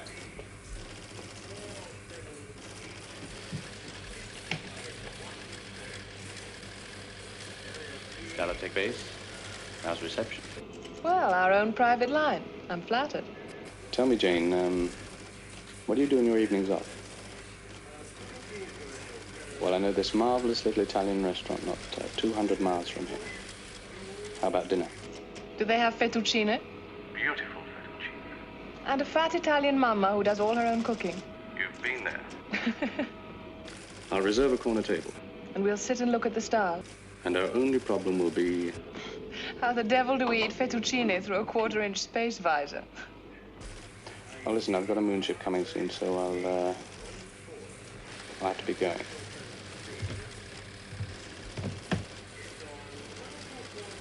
Do we have it on positive track? Yes, sir.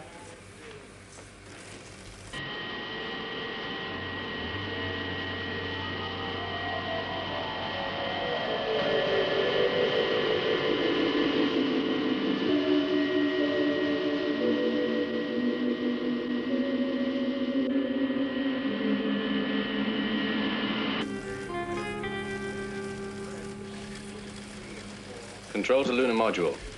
Switch to computer control for landing. Roger.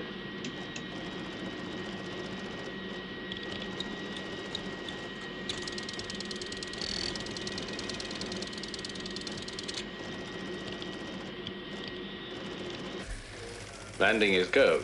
Thank you, Control. On computer.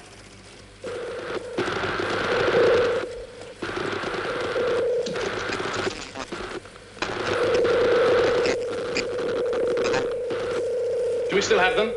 I'm losing them. Radio malfunction. Control to module. Switch to manual. Control to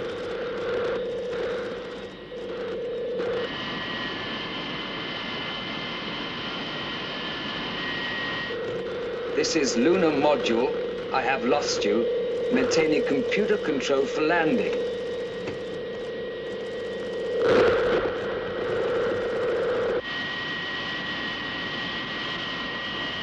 Switch to manual. We have radio blackout.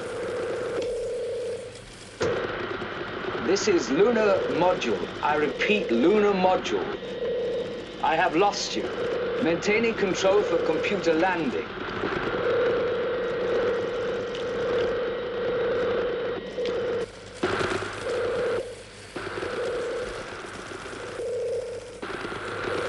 Alert computer shutdown.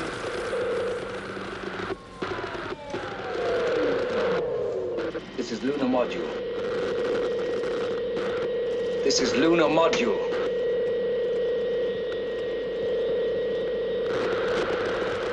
This is lunar module. Switching back to manual control.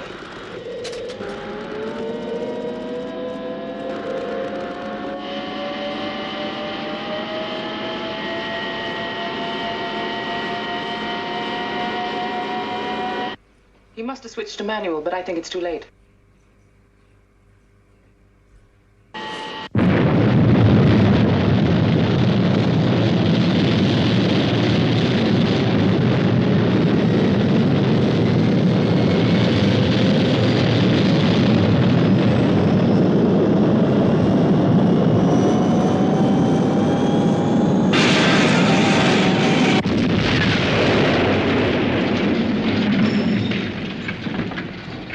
Get a rescue team out there.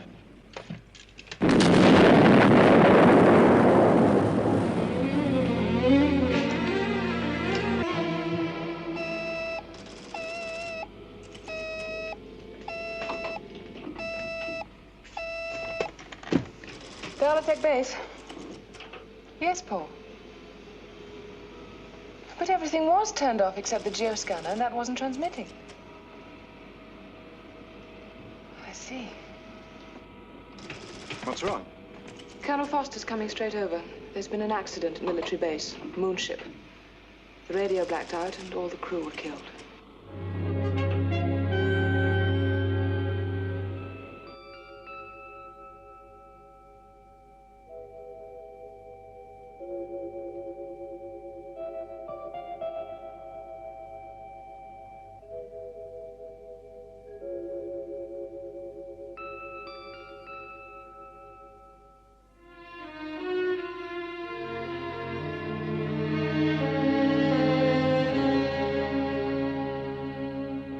I say you're responsible. I understand how you feel, Colonel, but you're wrong. I made the mistake of believing that last time. And what do you intend to do about it? End your operation. But you can't mean that. Look, who do you think you are? You don't have the authority. I do mean it. And I do have the authority. But the project's almost completed. I have no alternative, I'm sorry. Remove the circuits. Don't touch the equipment. This is private property. Colonel, I can't allow this. Those circuits are irreplaceable. Exactly. I'd like to speak to your commanding officer. There isn't the time. And it wouldn't matter anyway. The circuits come out. Put them in the Moonmobile. You haven't heard the last of this. Maybe. But we've heard the last of that.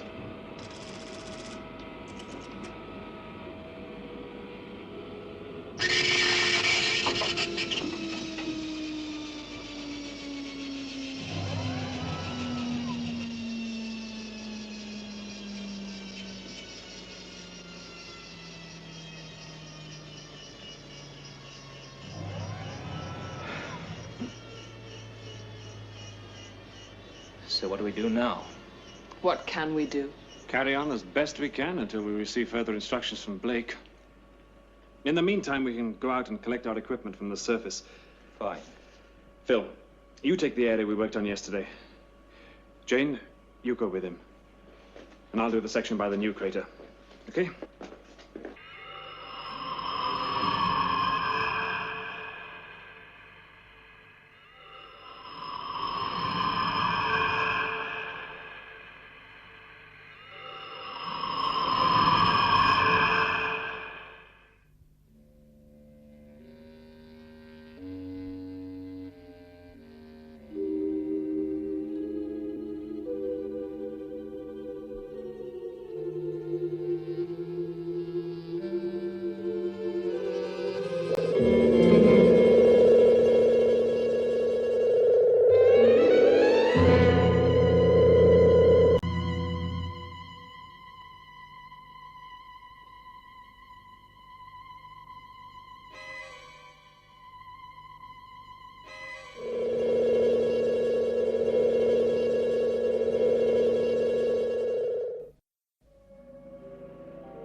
What is it?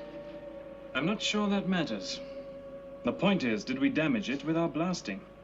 Or was it damaged by the meteorite? How did it get into the crater? Foster installed it. When? The crater's only been there for a few days. Now, this is getting us nowhere. We've got to decide what to do about it. So we go outside and take a closer look. Good idea.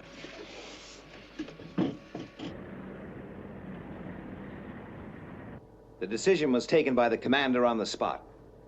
I support that decision. The Astrophysical Commission may have other ideas after I've finished talking to them. Well, that's your prerogative, Mr. Blake. Meanwhile, Dalotech does what it's told. Well, you'll be hearing from me.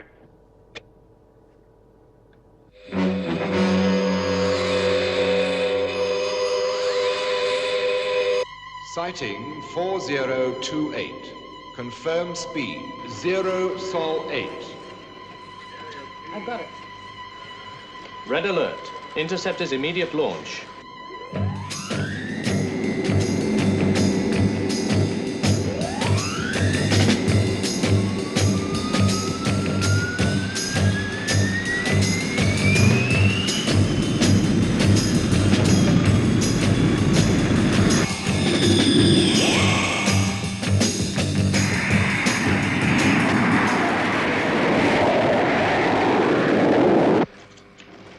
We've picked up a UFO. Give me the trajectory coordinates.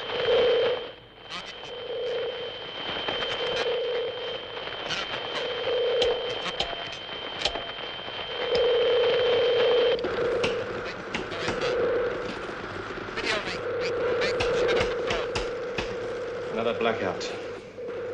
Try and reset. Anything?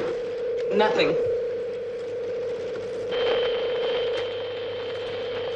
What the blazes is going on?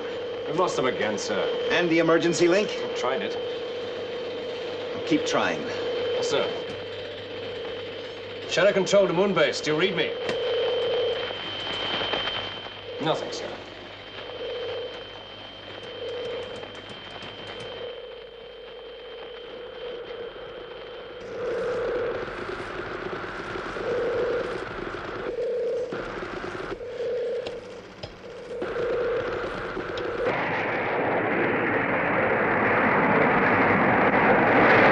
Reed, we must get that tracker working. I'll do my best, if I can find the source of the trouble.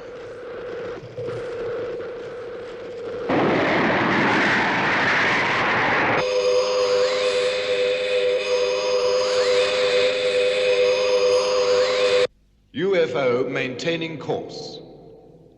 Interceptors. Range 20 million miles. Awaiting missing timing and attack.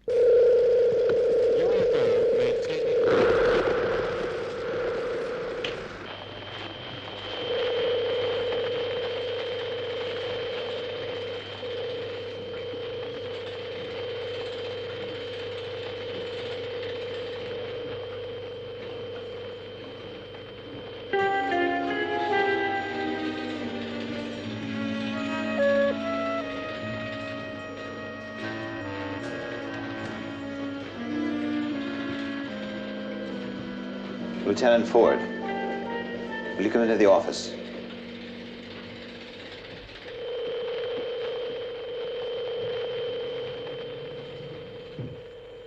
That library material we were running through the other day, is it still set up? Yes, sir. Good. There's something in the back of my mind about one of those interviews you did back in 1969. Something that won't quite click into place. Which one was it, sir? I think it was the one with Dr. Strange's. Yes. Well, there's nothing in that one about radio blackouts, I can assure you, sir. Maybe, but there's something. Rerun it. Run the video, please, of the interview with Dr. Strange's. Channel it into Commander Straker's office. Yes, sir.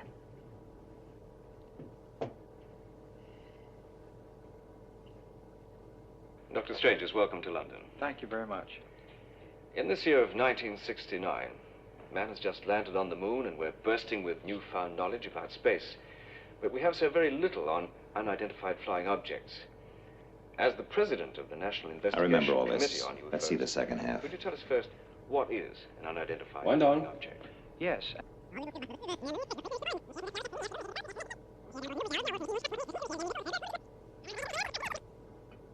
Now, what is the position of the United Nations regarding UFOs? The United Nations, as a physical body, has never gone on record as a body as far as UFOs are concerned. However, I spoke at the United Nations Outer Space Affairs Committee before a special delegate in 1967. You want to go on, sir? And the following day, Yes, Secretary I did, Ron. General U Thant released some news to the press in which he said, "We have a twofold problem facing the world today. Number one is the Vietnam crisis, and number two, unidentified flying objects." Maybe it was my interview with Dr. Bressinger from MIT. No, it was just a word, It could be that phrase. they're so involved in other things that they haven't quite seen the seriousness of the problem of UFOs, even though it's an established fact that every nation under the sun...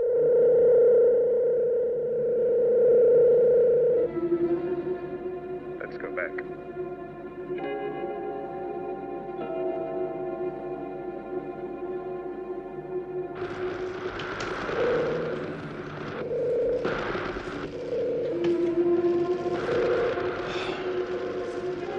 Where are they? They must be working outside.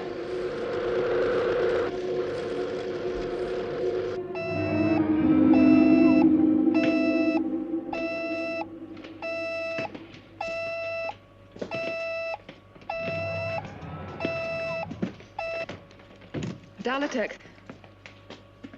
Another radio failure. Yes. Both our bases are in imminent danger. Get me Tanner. Colonel Forster. Hello, Colonel. We were just about to call you. You know that installation of yours in that new crater? What installation? Crater 236? Well, if there's an installation there, Tanner, it doesn't belong to us.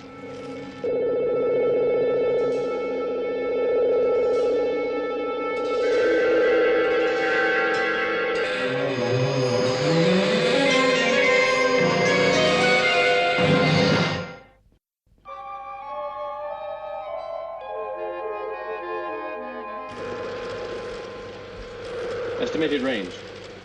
Approximately 2.2. 5 minutes from the last known trajectory termination. Estimated target proximity of Moonmobile.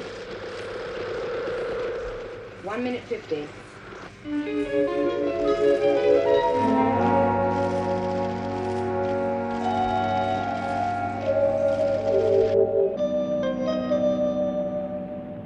As a point of historical interest, how long have UFOs been sighted and reported?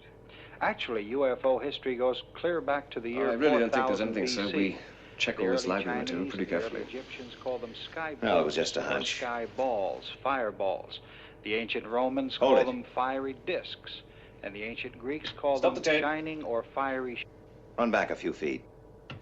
Go back 10 feet. The early Egyptians called them sky boats or sky balls, fireballs. The ancient Romans called them Fireballs. fiery discs, and the ancient Greeks called What's them another word for shining fireballs, or Lieutenant? fiery shields. Thunderbolt? Actually, clear up to this Or? year of 1969, UFO history Meteorite. has posed many problems. And the biggest problem Crater is 236.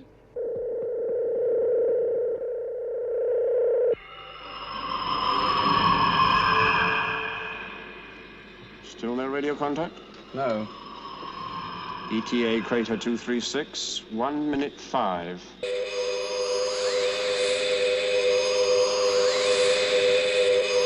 Range 10 million miles. The position is becoming only too clear, Lieutenant.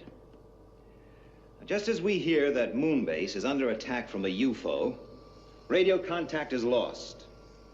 Now, something is jamming the signal. I believe the cause is some sort of alien device in Crater 236. It was sent in using an orbit that would make us think that it was a meteorite.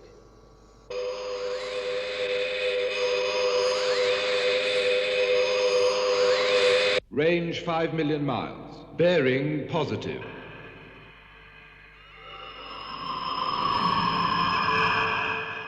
Do we go on without confirmation? Our orders are to go straight in and destroy the installation. What about the Delatech base? It's pretty close by. I assume Colonel Foster's thought of that.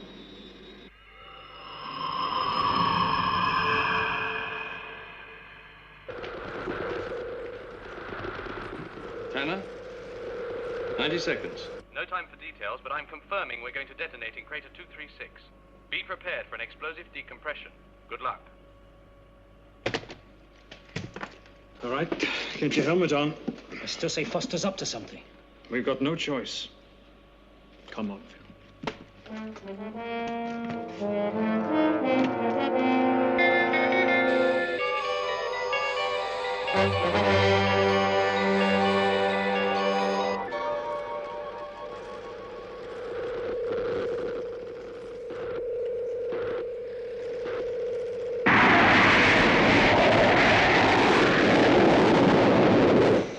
Interceptor leader to Moonbase. Come in, Moonbase.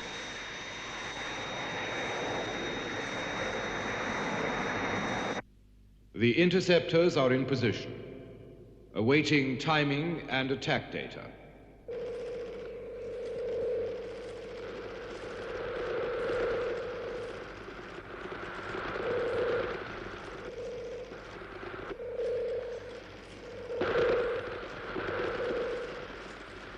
Predict interceptors will be in range in about 40 seconds.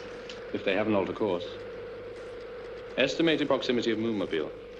They should be on target just about now, sir. They better be.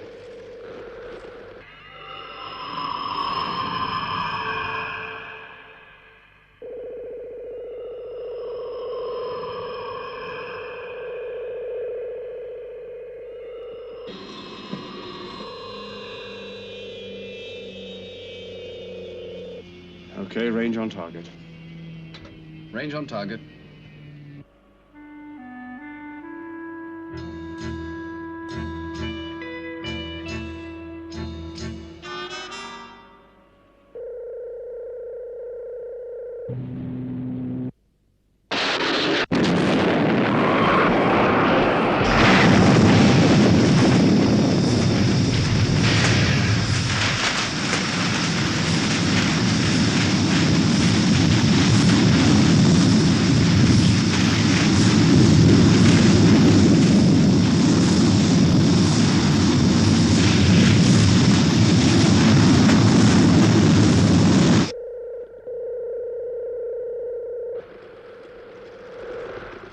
Coming through.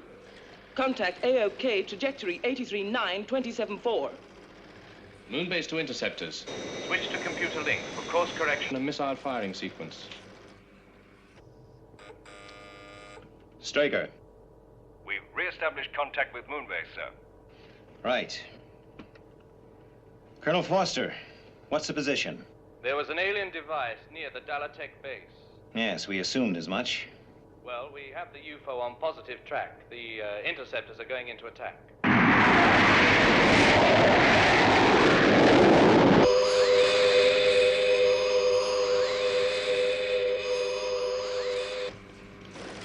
Missile launch, -8.5.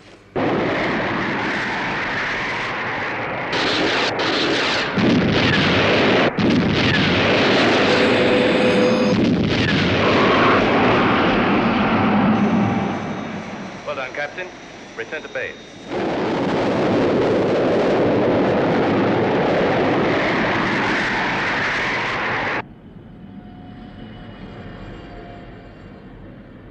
And how are the Delatech personnel? Well, they were shaken up a bit at first, but they're fine now.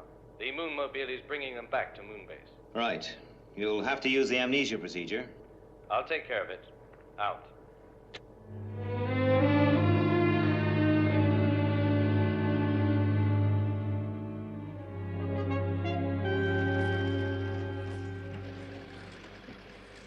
All this. I see now why Commander Straker was so reluctant to have us up here. I'd like to say, Colonel, that your position, everything you've told me, it's a safe secret with me. Have the amnesia shots been laid on for the Delatech team? We're going to administer them just before takeoff, Colonel. Well, I think I'll get some rest. See you later.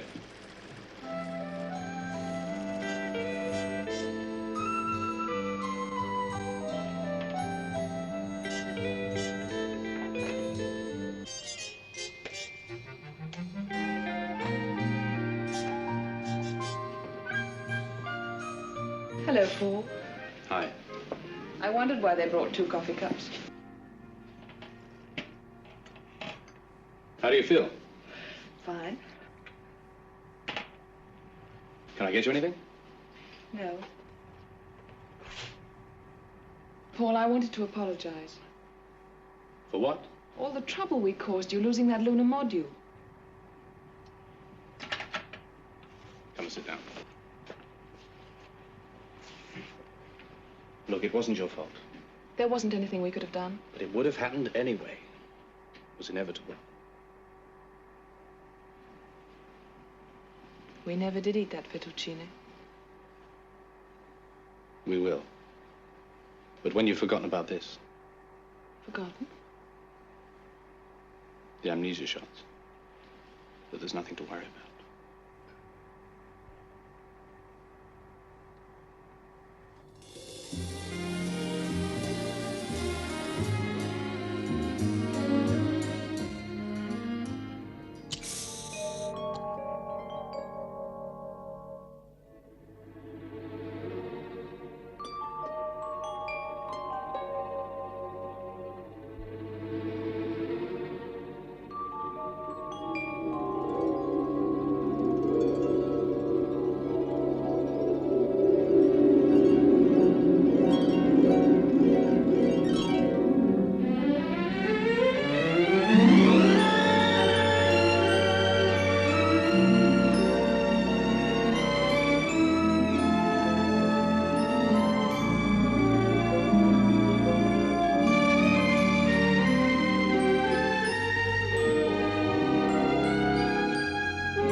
Fine. Yeah. I'm so sorry. My pleasure.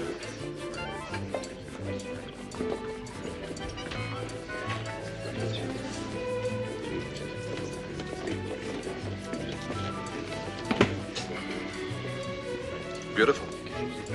Very. And out with the boss, eh? You know her? I know her, but she doesn't know me. Do you remember the Dalatec affair 6 months ago? The Dalatec affair?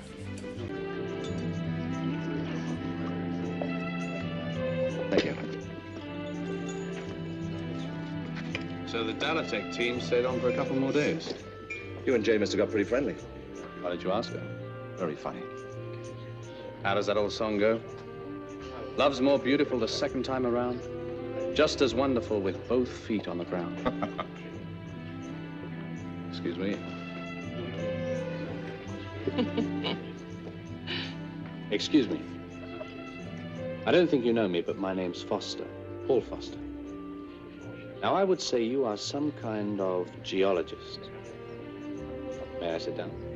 Why, yes. How did you know I was a geologist?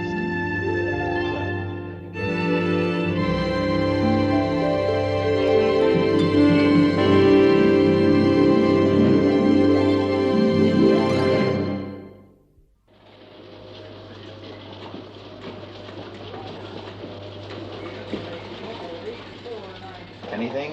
Nothing, sir. The UFO's disappeared. Well, keep all ground radar on red alert. Sir. Is this the lunar module? Yes, sir. I'll feel a lot happier when it's landed.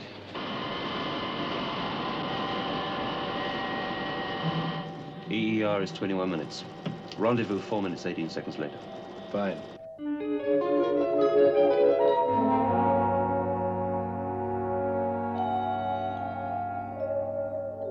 This is Space Intruder Detector. Red alert. UFO 428, 146, green. Trajectory 042, 7/5.4. Anything? Nothing. I picked it up again, Lieutenant.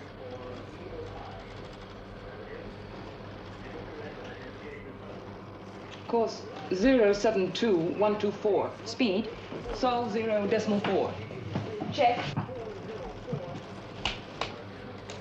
Confirm. Moonbase to Shadow Control.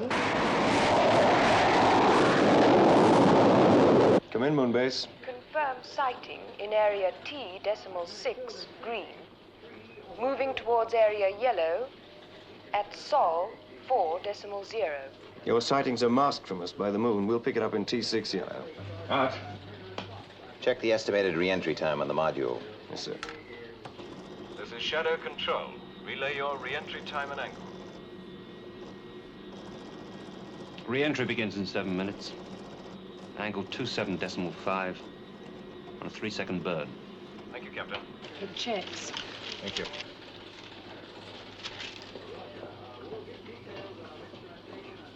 The UFO has altered course 5 degrees. The interceptors won't make contact. It could reach the lunar module before re-entry, sir. Make to the captain. Emergency re-entry at an angle 3-1. Increase burn 1 second. It's a tough order, isn't it? Theoretically, the UFO could be on us in 4 minutes. The new angle takes us in less than 3. An angle of over 30 degrees, that's pretty close to the upper limit, isn't it? Yeah. It's like taking a head-on dive into a bowl of molten lead. It's possible, but you wouldn't do it for kicks.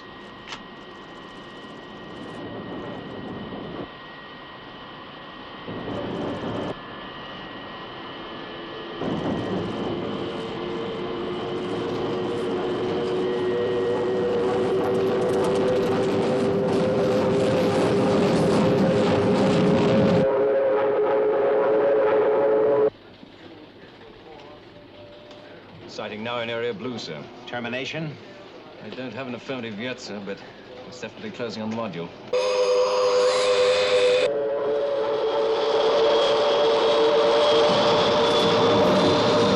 UFO's increased speed to Sol 0.6.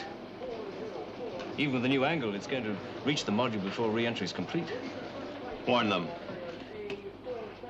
It's too late. I have re-entry cessation on radio contact.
I don't get it, Lieutenant. It's a lot slower than any other signal we've ever picked up. Yes, but we can't afford to take any chances. This is a red alert. Repeat, this is a red alert. Interceptors, immediate launch.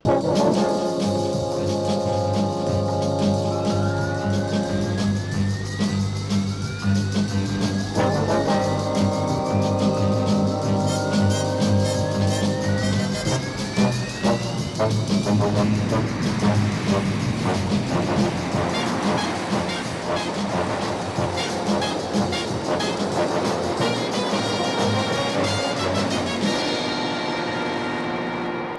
no increase in speed? No, steady at 35,000 knots. Moon-based interceptors. Imperative you obtain visual contact before making any attack. Roger. Should go visual any second now. Interceptor leader to moon base. Have visual contact. Identify. A little charred around the nose cone. But it's all ours.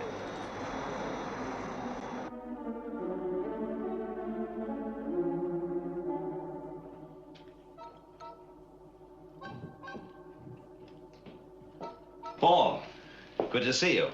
How are you, Paul? Fine. Well, you gave us all quite a scare.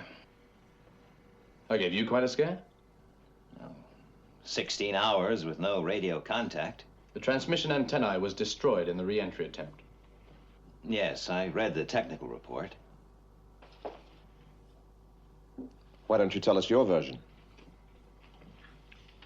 Version? Yes, we'd like to know what happened. From you. You get my report. Now, look, Paul, there's nothing official about this.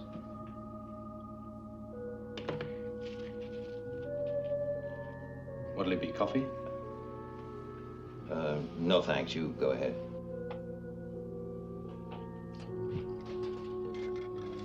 How about something a little stronger?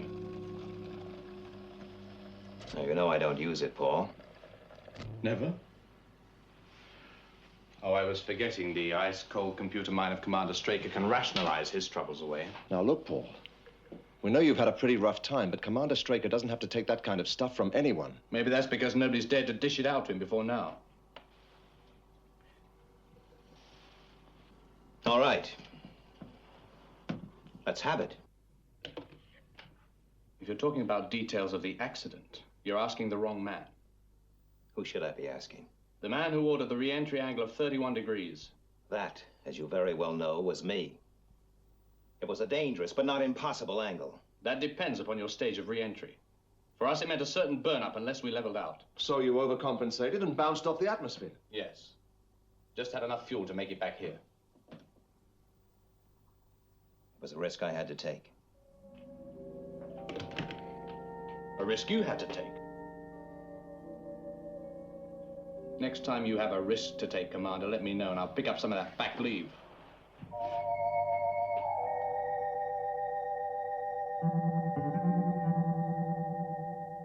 Well, over the past year, our rate of success against UFOs has been impressive, but by no means 100%.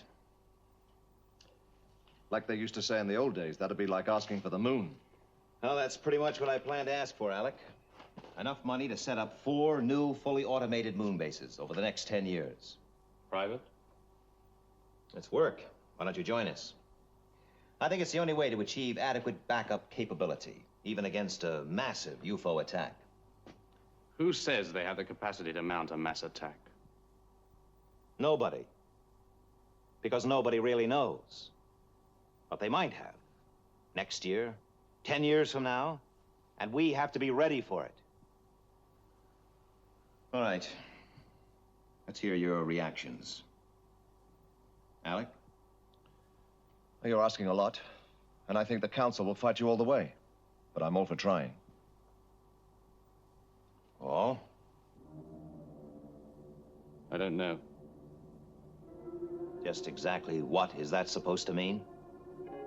Well, let's just leave it like that. No. Spit it out. Well? Do you want it straight? Yes, I want it straight. But not here. And I'd like to know just what you think you're playing at. Hold it, Alec. All right, Paul. Let's forget rank. For the moment. Alex says you're asking a lot. I think that's just one way of avoiding the fact that you're asking to double last year's appropriation. You're saying you're against? I'm saying we should rename the whole thing Straker's Alien Defense Organization. Oh. I get the picture. You think I run this organization for kicks? You think I ask for more money so that I get bigger as Shadow gets bigger? It's got a name. It's called Empire Building. Now, look, Foster, you've just about gone far enough. It's all right, Alec. Maybe you should have spoken up earlier, Paul. Maybe. You said you wanted it straight. That's right. I have no time for yes men. I think you should put yourself on the furlough roster. 3 to 4 months complete rest. You think I'm falling down on the job? I think it's got to you. I think you're obsessed with Shadow and Ed Straker. I think you're making decisions without any real thought to the consequences. Like that re-entry angle. Yes, like that re-entry angle. I like spending millions on moon bases when they're needed on Earth. Like 100 other instances I can name. All right, all right. Suppose Commander Straker took some leave. You got a replacement in mind? Well? It's possible.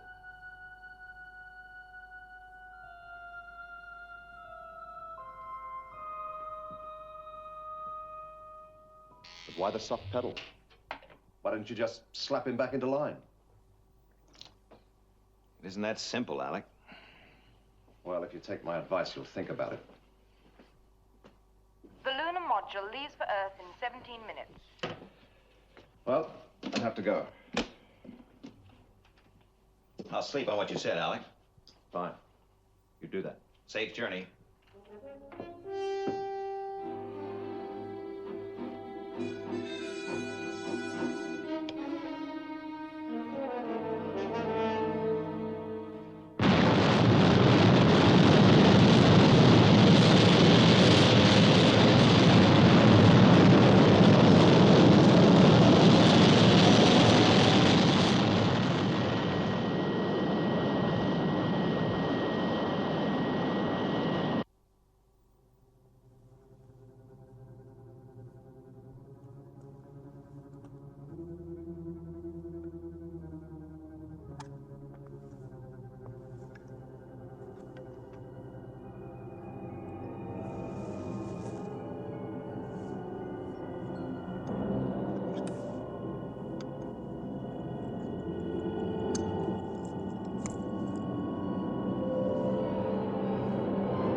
General quarters. This is an internal security alarm. This is an internal security alarm. Seal all exits. I want Captain Craig found and brought here. Use stun guns if necessary, but I want him alive. Yes, sir.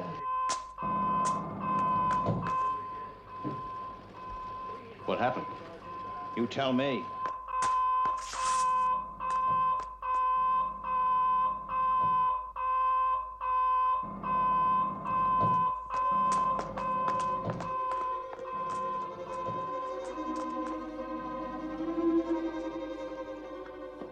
Look over there. He's not here. Come on.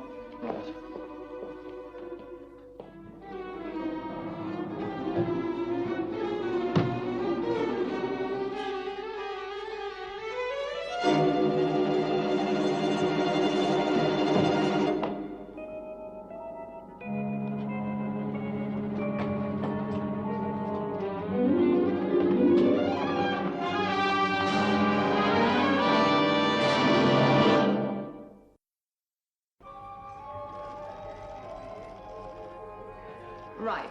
Continue search in Area 7.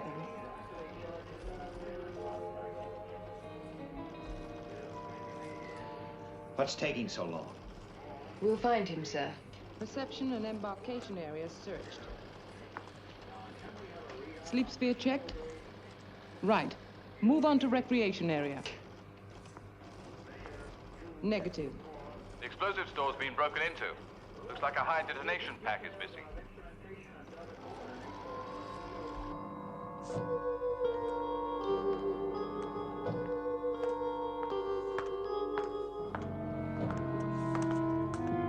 Hold it, Craig. He's just entered the emergency exit 10, wearing a spacesuit.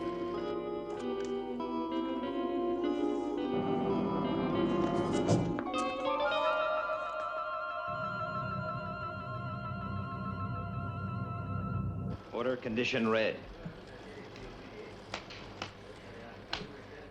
This is Control. Internal security, condition red. Repeat, condition red. He gets near the air and water installations with that explosive pack. Why wasn't exit 10 sealed? It's an emergency exit, sir. It remains operational even during an alert. All right. Get some men out there after him. Yes, sir. And I want to check on all emergency air supplies. Yes, sir. Oh, and find out where he got that spacesuit. Right away, sir.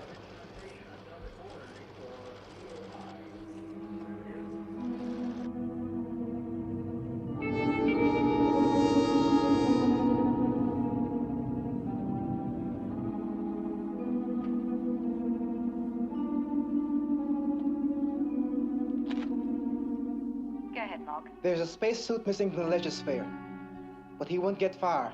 It was due for recharging. There's practically no air left in the pack.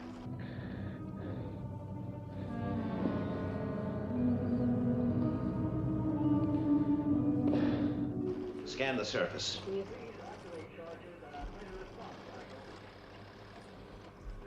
There he is. We have no choice. Use number 4.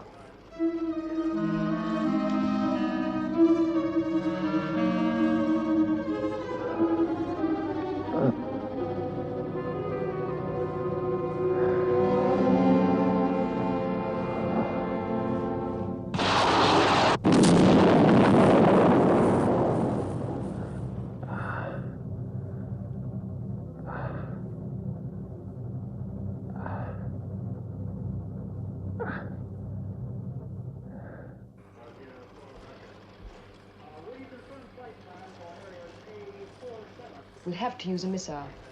No. It's too close to our installation.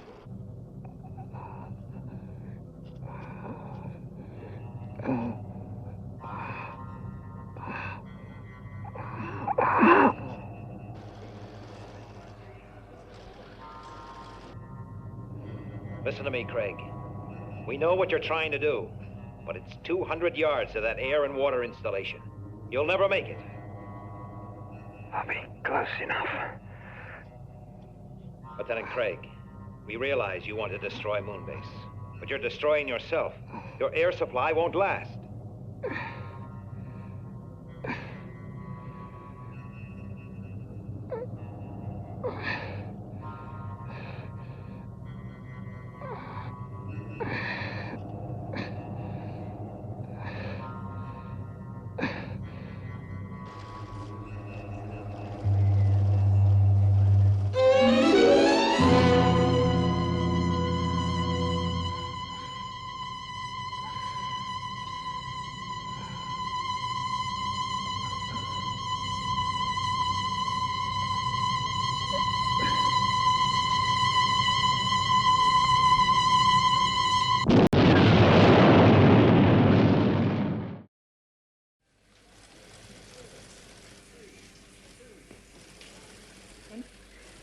All systems checked and okayed, sir. Right. Oh, stand down to yellow. Yes. The damage report, sir. Thank you. This is Control. Stand down to internal condition, yellow. Well, there's nothing here we can't handle. Thank you, sir. What now? Well, I'm going back to bed. Aren't you interested to find out what happened? It'll keep. No one's going anywhere, are they, Colonel? Give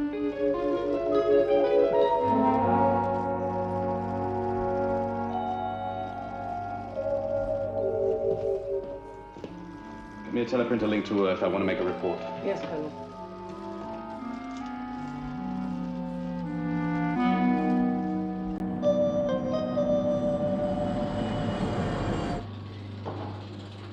Colonel Freeman. Yeah? I have a communication for you, Colonel. Well? It's a somewhat unusual channel. Well, all right, Lieutenant. What is it? General Henderson wants to see you right away. He contacted you? One of his assistants did. Well, why not Miss Eland? She usually deals with personal calls. I was a little surprised myself. Anyway, I was asked to give the message only to you. You're asked not to communicate it to anyone. Anyone? Does that include Commander Straker? Commander Straker was specifically mentioned, sir. I see. That's what he said. I appreciate it, Alec. I'm not going to say they shouldn't have told me. Good. So what's it all about? Why don't you go along and see Henderson and find out? Well, you're wondering why I asked you here. More than that. I'm wondering about the way you asked me here. You mean my request that you should tell no one about your visit? I mean the fact that I was asked not to tell Commander Straker.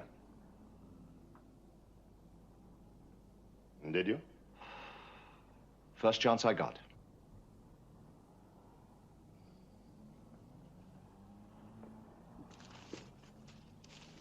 Read that.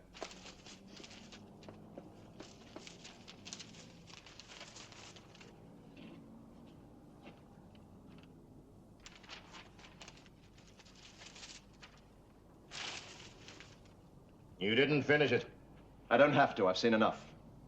Is that all you wanted to see me about? Sit down, Colonel, and listen to me.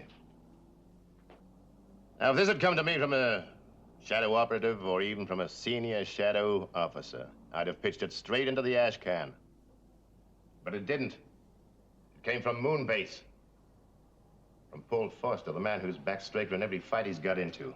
If you say so. I do. Which makes Foster 100% loyal. Not anymore. Not in my book. I have to take this seriously, Freeman. That's why you're here. Now, the basic allegation is that Commander Straker has become mentally obsessed with his command and has to be removed. I want your opinion. It'd make even you blush. So there's nothing in Foster's allegations? Nothing. They're completely false? Yes. Even this one? The claim that Commander Straker plans to request double his last year's appropriation? If it's true, it might go a long way towards establishing a case for believing the commander is suffering from serious delusions of grandeur. Well, is it true, Colonel? I told Henderson to ask you himself, but he knew. If someone had told me just a month ago that Foster would do a thing like this, Forget it, Alec. What do you mean, forget it?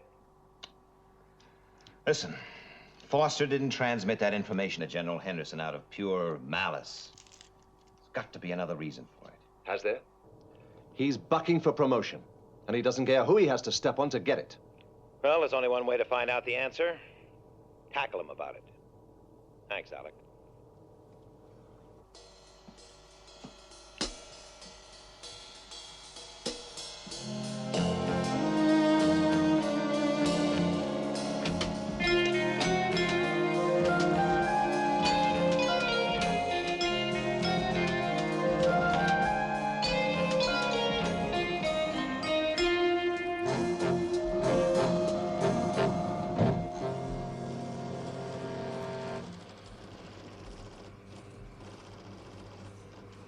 Why don't you girls go and grab a cup of coffee?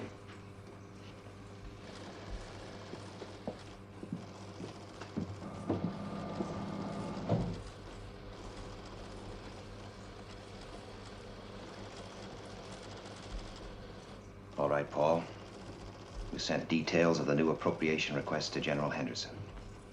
That's right. At best, that was a serious breach of trust. What are you trying to pull, Foster? Stop you spending millions on moon bases for a start. You should know better than anybody that a mass attack is on the cards. Speculation. Half this job is speculation. It must be. Yes, and it's proving pretty expensive. In the past 4 months, there has been a marked fall-off in UFO sightings. Which proves that our present equipment is more than adequate. Maybe. Or maybe it indicates a grouping. A grouping for a much larger operation. It's going to come. I want to be ready. I think you're wrong. I don't care what you think. I didn't come in here to discuss the appropriation. I want to talk about your future with this organization. Are you firing me? No. Nobody gets fired from Shadow. Your report to General Henderson was an inconvenience. I can ride that out. No. You're free to express your right of criticism of this command. But you are not free to divulge information given to you in confidence. And if I do? All right.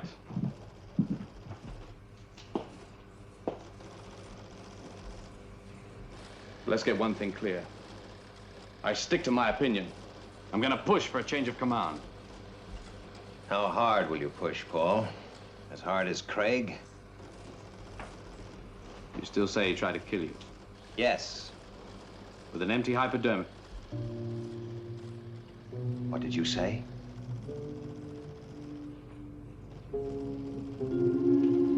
I've told no one how he tried to kill me. An air bubble in the blood. Lethal. And very difficult to prove the cause of death.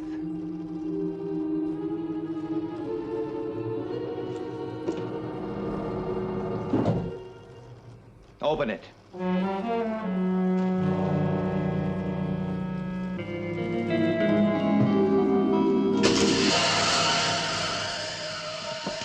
No use, Commander. The doorway's sealed. We won't be disturbed.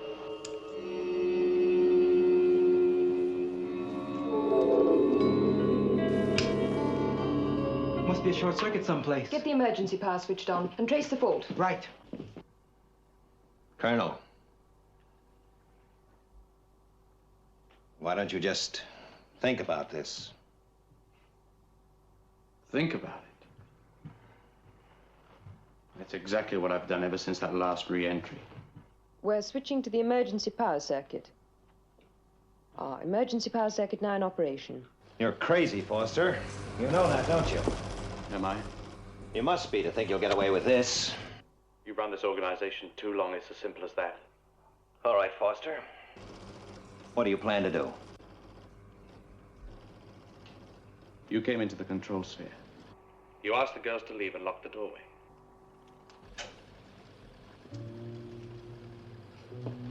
You tried to talk me back into line. I refused. You started throwing insults. There was a fight. You lost control and pulled a gun. Your gun, Commander. I got it from your locker. I managed to jump you. There was a struggle. And the gun went off accidentally. Got it in one. If we bypass the damaged circuit, we can link into the emergency supply. Right. And I want a couple of men outside immediately. Yes, Lieutenant. One question, Colonel. What happened in that module during the 16 hours of radio blackout? All right, Foster. Give me that gun.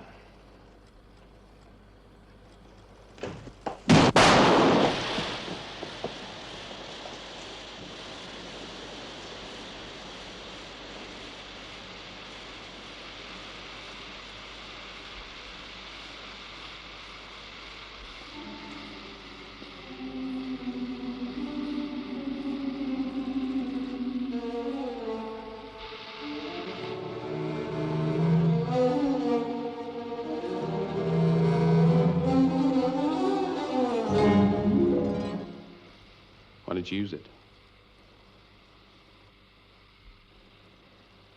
Makes no difference. That shot punctured the sphere. We're losing air.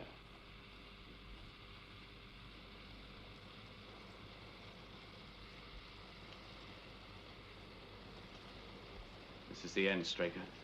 Is it? If you don't pass out, I'll kill you with your own gun. Guess you try and get it. Well, I won't have to.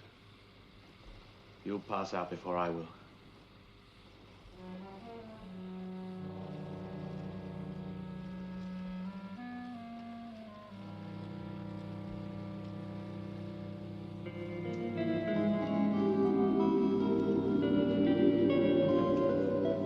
That's it. Fight it. I can wait.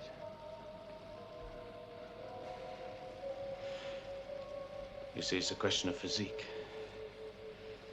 I'm younger, fitter,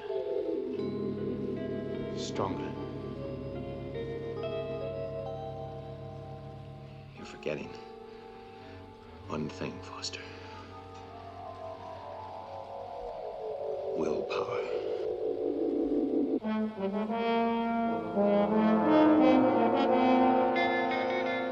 We've bypassed the circuits. Okay. Stand by. The door should be open in 1 minute.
But why?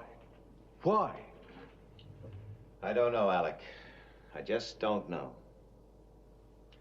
2 men bounce off the atmosphere during re-entry. We know that a UFO was closing with their ship. Then, after an extended space flight, they managed to limp back to Moonbase. Now, what happened during those 16 hours? Something pretty frightening. Something traumatic enough to make both of them want to kill you. Well, we may know more when the psychiatric unit has finished its tests. Now, Paul, let's go back to the lights. What lights? Yes. The strange, strange lights you were telling me about. Now, Paul, you are in the lunar module. You've been forced to abort the re-entry attempt.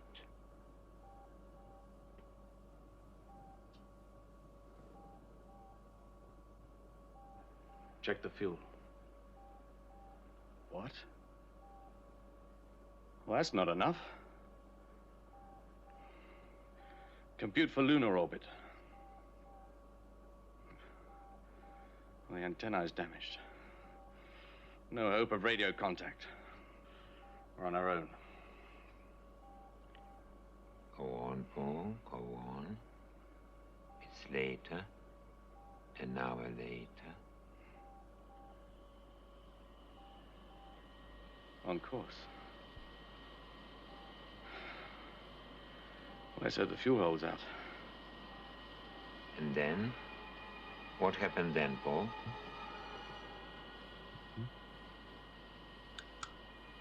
The light? You saw a light? Light.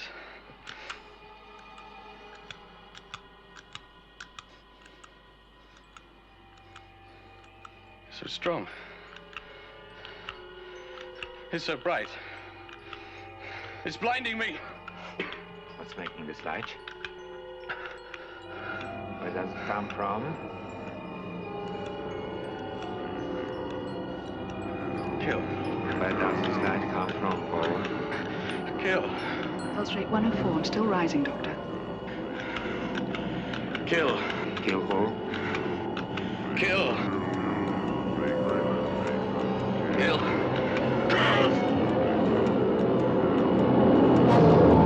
Kill Straker. Relax. It's all right. Relax now. Relax.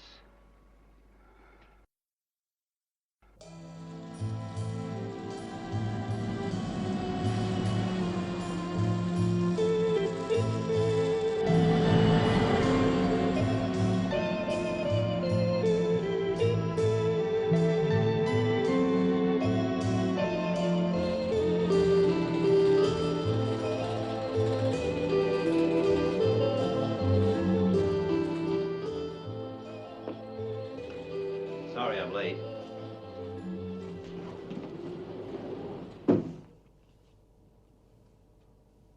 All right. Let's have it. Paul Foster is finished. Finished? But you said yesterday that it was going to be all right. Yes, but in our psychoneuralgic test, we found that... Never mind the textbook blurb. What happened?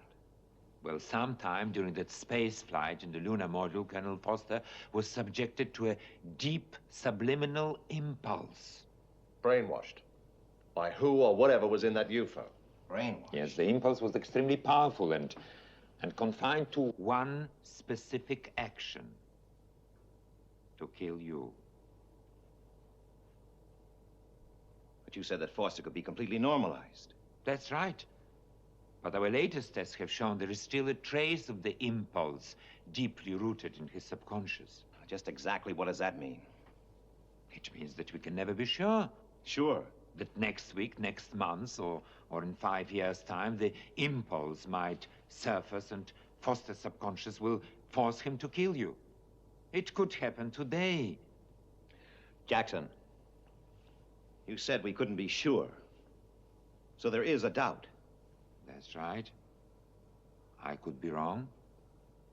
Foster may have it under complete control. Well, surely there's something. Drugs, hypnosis. No, I'm sorry.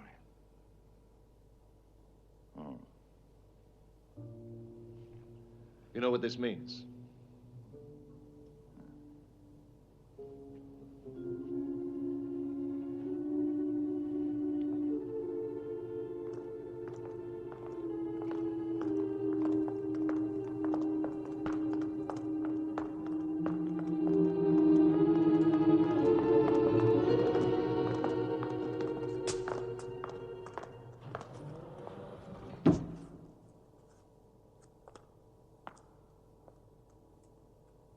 Lock the door.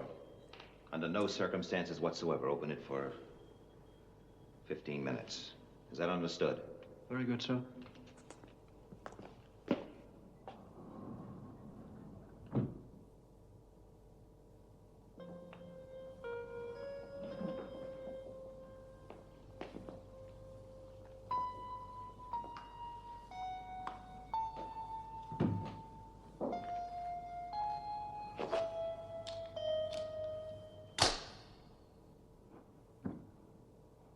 So this is it.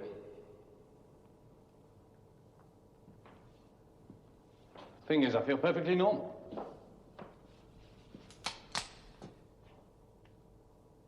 Oh, I don't blame you. I know it has to be done. I'd do the same in your place.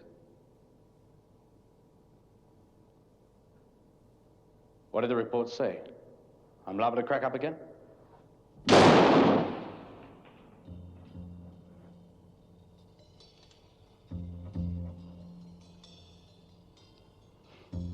Look, I know you just can't kick me out of Shadow. I know too much. Total security.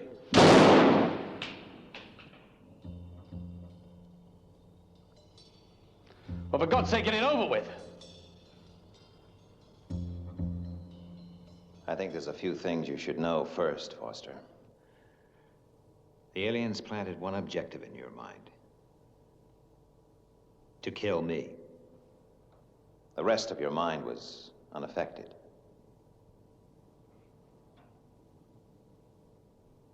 I don't understand. I know you don't understand. The psychiatrists, they gave you a clean bill of health.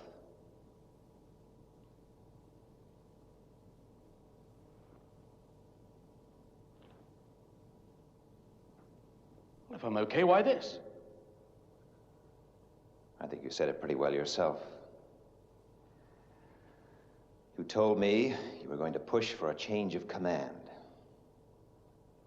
Change of command. 10 years. I've given 10 years of sweat and sacrifice to get Shadow running the way I want it. And I won't let some young punk like you mess things up. You're a threat, Foster. A troublemaker. Now, I can't fire you, and I can't shelve you. So...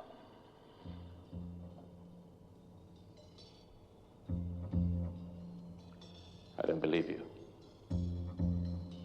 Doesn't really matter, does it?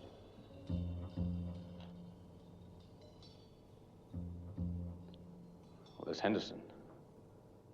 Now, he won't let you get away with this. Won't he? And then there's Freeman. What about Alec Freeman? I can handle Alec Freeman.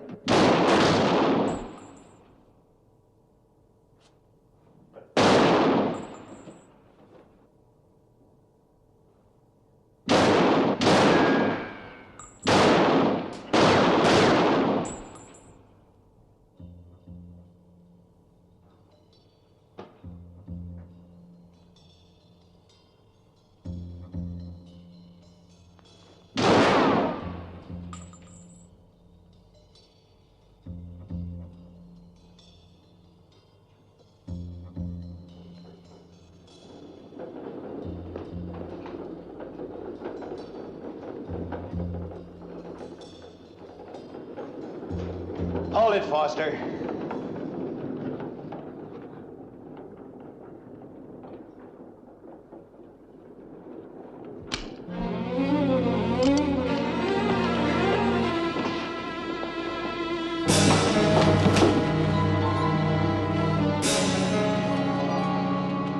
Guards! Now, who do you think they're gonna believe? Foster. You've had it. Change of command. You're gonna throw 10 years away from a punk like you? You're gonna tell General Henderson, huh? Guards! Guards! They take orders from me, Foster.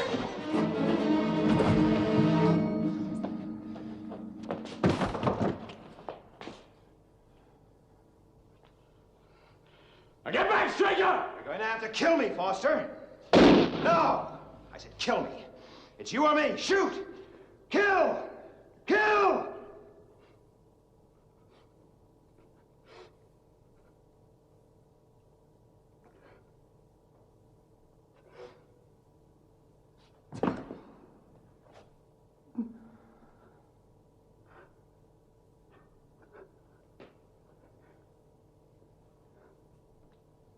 It's all right, Paul. It's all right. You're trying to kill me! I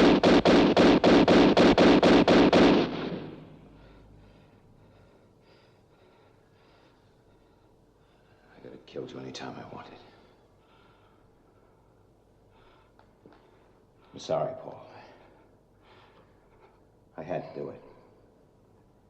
I had to be sure. If you were ever going to kill me, it would have been just now. It's all right.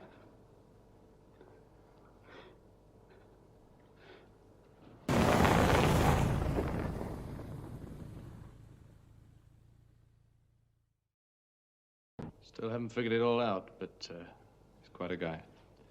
Yeah. All set, fellas? Let's go. To see General Henderson about the money for the new moon bases.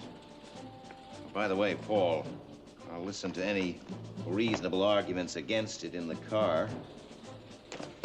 Then I'll tell you how it's going to be.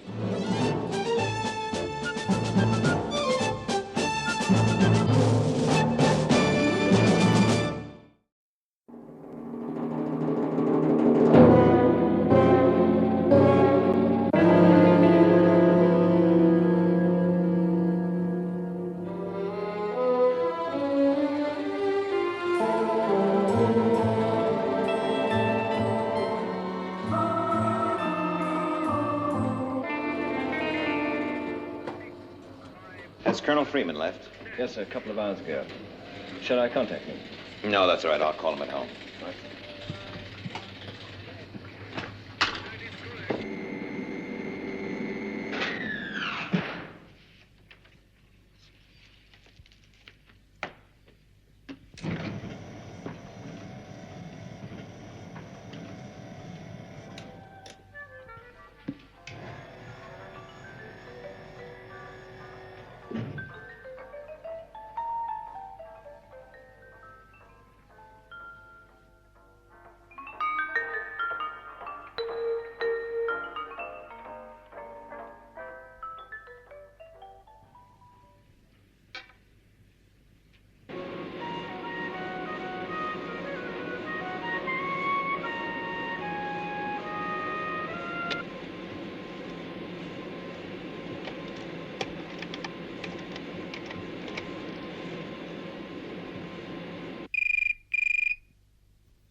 Freeman.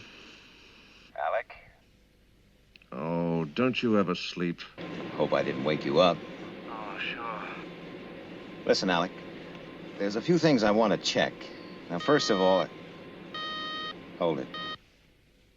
What is it? What's wrong? Don't say anything.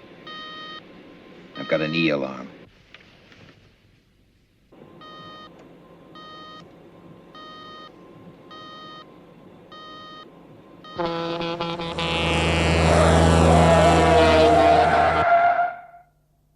Are you all right? Ed, are you all right? Can you hear me? Yes, I'm fine, Alec.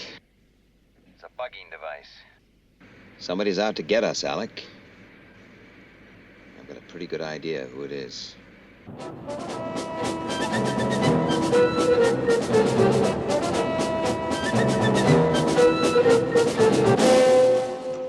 Straight. Thank you, Miss Scott. We'll go straight through. But I'm afraid there's a... It's all right. Just show us where we sharpen our knives. I'm sorry, sir. Don't worry, Miss Scott.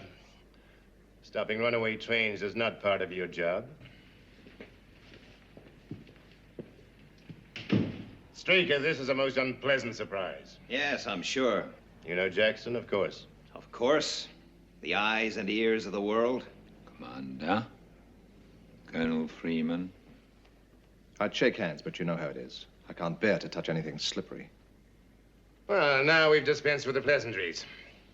I presume this is not just a social call. Alec?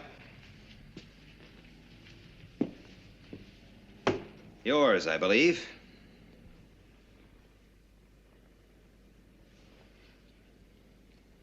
Yes.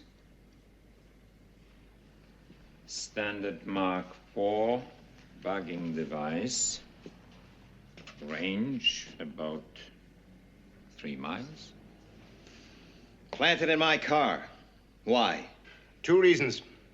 One, to test your security. And the real reason? 2 days ago, we had to squash a press report. It concerned a skydiver's rendezvous with a supply ship. It named the exact position and time. We had to go right to the top to get a suppression notice. Yes, it would have been unfortunate for Skydiver to have surfaced and been greeted by a boatload of reporters and photographers. Is this some kind of a sick joke, Henderson? You have got yourself a major security breach. You'd better believe me. We've checked. The information was never circulated. It's specific to Shadow HQ under the studio. To put it bluntly, someone you know work with every day is a security hazard. Just give us the details. We'll find out who it is. If you don't, we will. It's been very nice dealing with you, Mr. Foster. Well, let's hope it works out. Oh, don't worry, it will. I promise you, I wouldn't have let Diana here sign the contract if I hadn't thought she had a great future. You know, one day your studio is going to thank me. This is just the start of our long, friendly relationship. Well, don't forget the contract is subject to the director's approval. Oh, of course. But I'm sure we can come to some arrangement, Mr. Foster. We can help each other, if you know what I mean. Henderson was right. We've got a problem on our hands. It's a pretty frightening experience. Walking around out there knowing that somebody you've known for years has sunk just about as low as you can get. But who is it?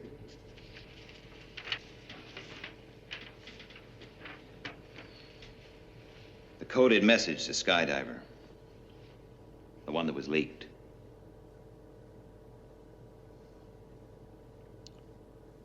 Authorized and sent by Colonel Foster.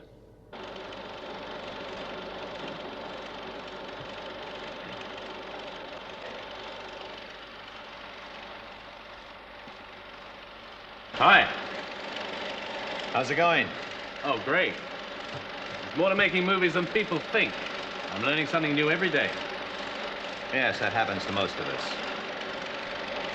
I want to talk to you. Sure. I mean now.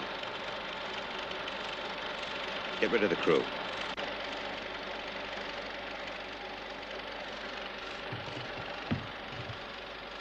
Okay, boys, take an early lunch. I'll leave the machine running, will you? I want to see the rest of those shots. Are you certain? Right. Right, I'll check it out. Yes, I'll tell him.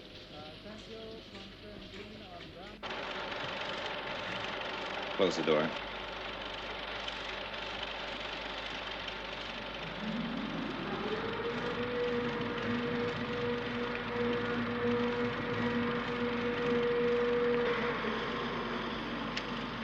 You transmitted this 3 days ago. Yeah, but this is, hadn't we better go to your office or something? Worried about security? Maybe I feel just as secure right here. Did you transmit that message? Well, yes. I believe I outrank you, Foster. Yes? Yes, what? Yes, sir. That's better. Let's keep it that way. Look, what's all this about? Just answer my questions. Now, who else knew about the Skydiver transmission? Well, I did mention it to Alec Freeman. You gave him exact position, details, time? No, sir. Did you talk about it to anyone else? No, sir. And how is it that this information, which you say you told no one, got into the hands of a newspaper? A newspaper? Yes. Giving the exact time and position of Skydiver's rendezvous with the supply ship. Just don't understand. Neither do I.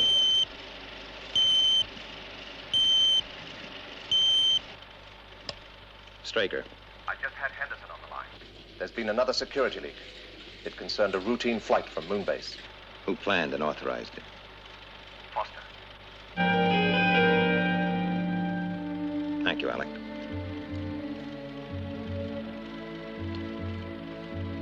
I don't get it. How about an explanation? Explanation? Explain what? What do you think I've done? I'm not thinking anything. I'm interested in facts. Well, I'm sorry. I just don't know how I can help you. Well, this whole thing's ridiculous. Ridiculous? Maybe you'll think a military court is ridiculous. A military court? When I tell Henderson the position, the outcome is obvious. And you'd better consider this. SHADO is run as a military organization. We're at war. You realize the penalty for espionage.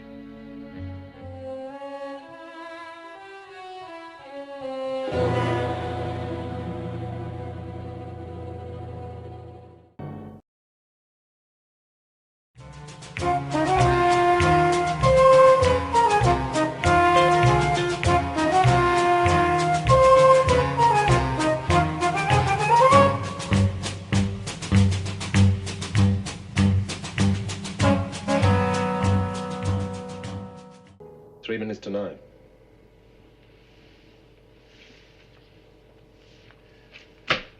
Right.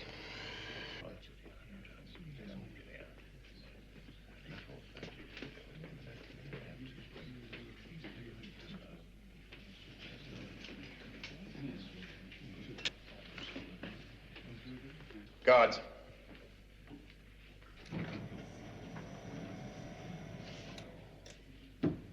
I convene this court-martial by the authority invested in me under Article 183 of our charter. I must remind you that as of now, everyone in this room is under oath to speak the truth. Prosecuting officer may proceed. The accused, Colonel Paul Foster, is indicted under Section 8 of SHADO security regulations. I intend to show that he and he alone is responsible for, and therefore guilty of, the worst crime that can be perpetrated against our organization, espionage. The defense foregoes his right to speak at this time. Very well. The prosecuting officer will proceed. My first witness,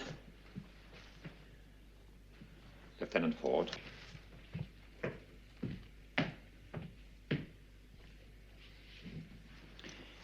You are Lieutenant Keith Ford, and you're a senior operative in Shadow Control. Yes, sir. Do you recognize the apparatus on the table beside you? Yes, sir. It's a standard code and transmit device. Like the one used in Shadow Control? Yes. Will you tell us how it works? The primary circuits are a series of electro-scanners positioned in series. Lieutenant, we'd be grateful if you'd keep the explanation as simple as possible. Yes, sir. The information is inserted here. I see.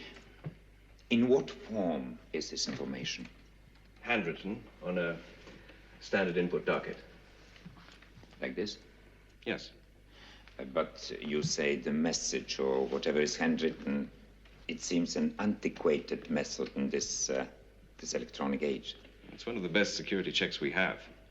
This device is programmed to scan the card and compare it with standard samples.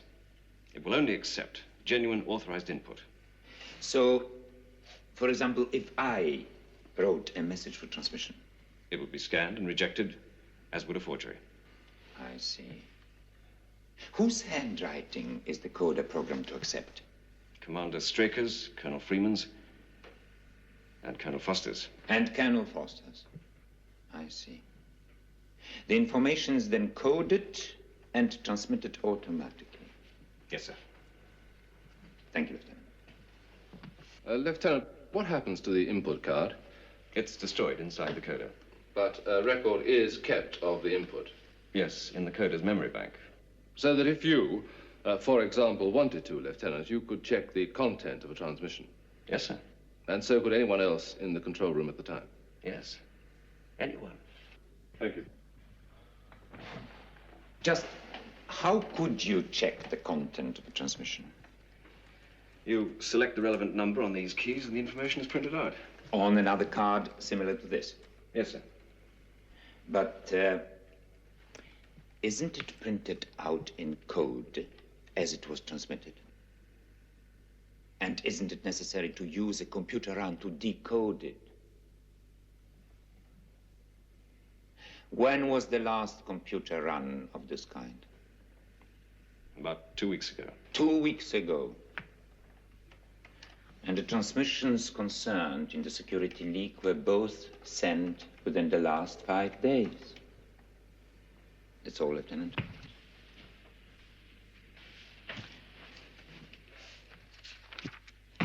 Will Captain Waterman come forward, please?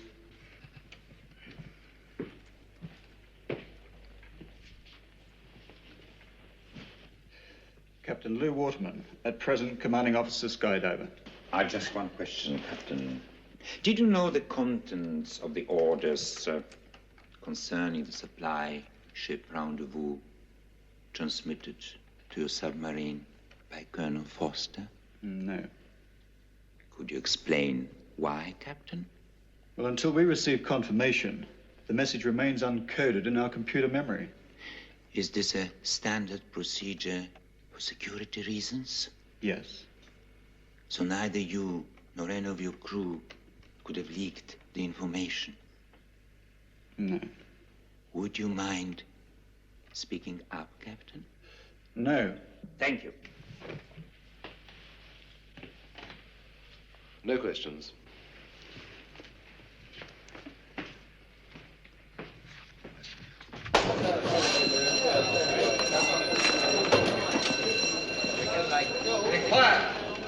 You sure about this?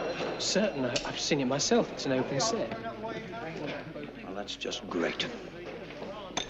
Set up the reverse. Keep it fairly low. Where'll you be? I'm going to see Ed Straker. He's supposed to be the head of this studio. Straker, Commander-in-Chief, Shadow Operations. Commander Straker, is Colonel Foster a friend of yours? He's an officer, serving under my command. But is he also a friend? Not in the sense you mean. This comrade, is he guilty of espionage, a traitor, a spy? In your opinion, of course. You mean my opinion as a man, or as Colonel Foster's commanding officer? Why not to give us the benefit of both answers, Commander? Very well.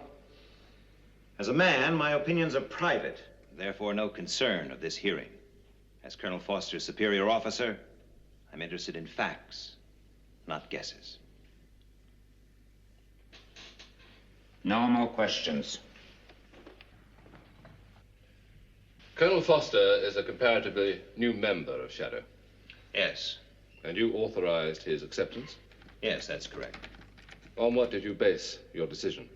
On the basis of the physical, psychiatric, and computer tests.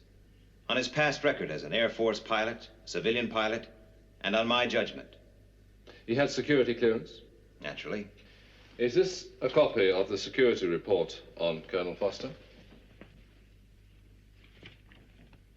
Yes, it is. Commander, would you read out aloud, please, the last paragraph? Colonel Foster is considered to be an excellent security risk, and we recommend Class A clearance. Thank you, Commander. Commander, you will see that I was one of the examining officers on that report. Yes, your signature is here. Well, it only goes to show that we can all make mistakes. Don't you agree? Thank you, Commander. I think this may be an appropriate time to adjourn. We'll resume at 1400 hours.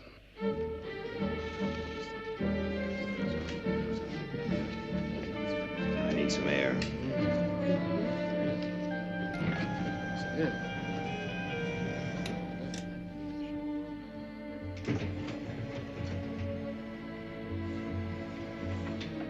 Excuse me, sir. Carl Mason wants to see you. He said it was very urgent. Not now, Miss Ela.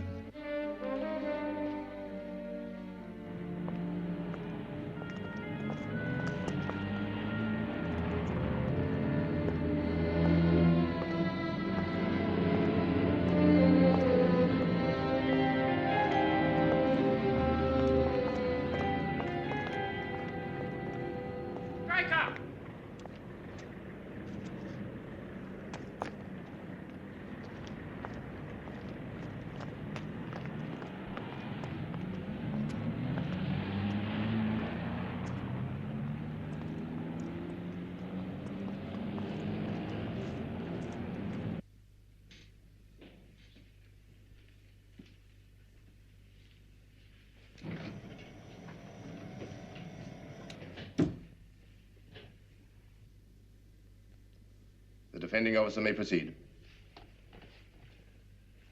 So far, the facts to emerge from this hearing are that Colonel Foster was indeed in possession of the said classified material. But there has been no proof whatsoever that he passed on that information to any outside persons. I therefore do not intend to take up the time of the court with character references for the accused. His record speaks for itself. I call Colonel Foster.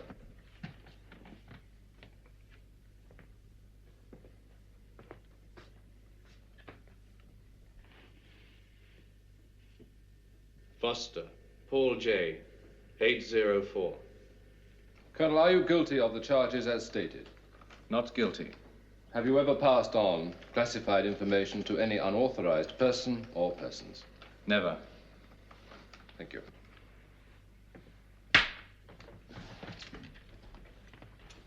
Colonel Foster, would you say that you have a nervous disposition? You're the psychiatrist. Please answer my question. Normally, no. I'm not a nervous person. Under extreme stress, you stay reasonably calm. Reasonably. It's part of your profession, isn't it? And part of your training to remain calm in abnormal conditions. Yes. Colonel Foster, are you nervous now? And where's all this getting us? Please answer my question. Are you nervous now? Why should I be? Yes or no? Answer my question. No. You do surprise me. You stand accused of giving classified information to the press, endangering the security of SHADO, and the lives of everyone in it. I object. My client is being deliberately baited. Overruled. This is not the civil court of law. We're after the facts, the truth. Continue. Colonel Foster, did you or did you not violate Section 8, Paragraph 5 of the SHADO security regulations? I did not. Then how do you account for the fact that the press got hold of this information? I don't know. I suggest you ask the press. And I suggest, Colonel Foster, that you're lying. I did not give classified information to any newspaper. All right, Colonel Foster. But I have one last question. Here's a photostat of your personal bank account. $10,000 was paid in on the 10th by an unnamed subscriber. Could you explain that, Foster?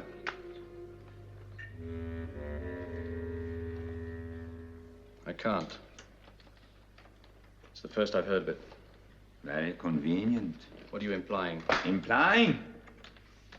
I am stating that the money was payment for espionage, the going price for a traitor, the rewards of a spy. I am stating that you sold SHADO secrets to the press for the sum of $10,000. I tell you, I know nothing of how that money got there. It's a plant. Someone's trying to frame me. You're absolutely nervous now, Foster. This whole thing is ridiculous. He's twisting the facts. I really must protest. My client is again being deliberately baited. Order! I want order here. It's a pack of lies from start to finish, and he knows it. All right, Foster. Where did that check come from? I don't know. I'm going to ask you just once more. Where did that money come from? I tell you, I don't know. All right. Alec, how can we find out about it? A Swiss numbered account? You tell me.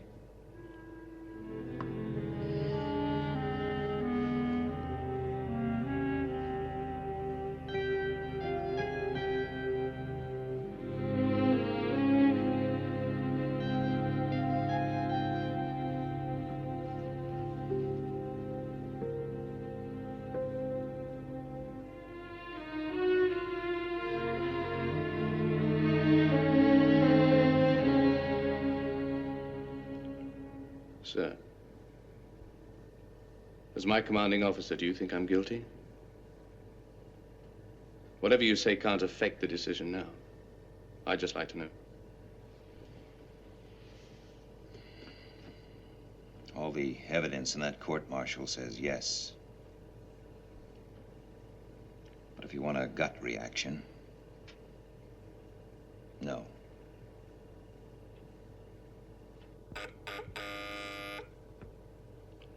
Colonel Freeman? Right.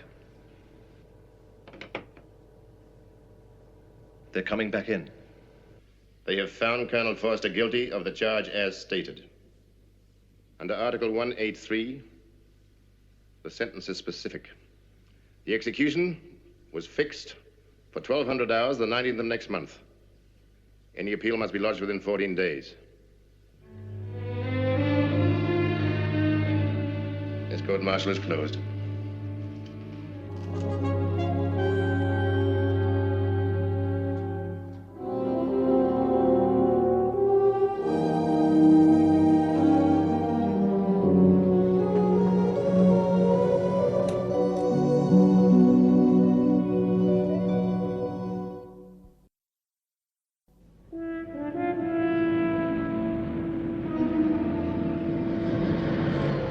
It's incredible.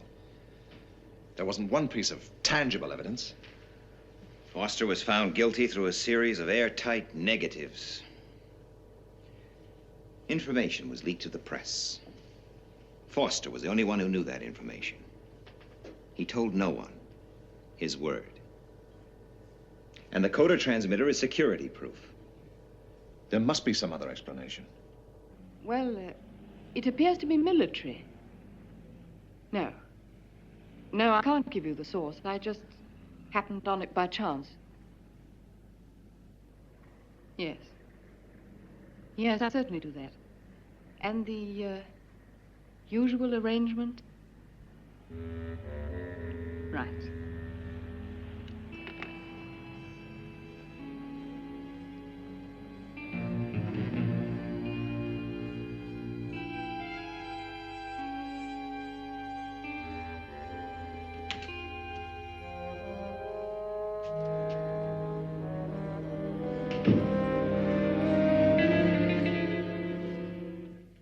Is there anything you want, Colonel?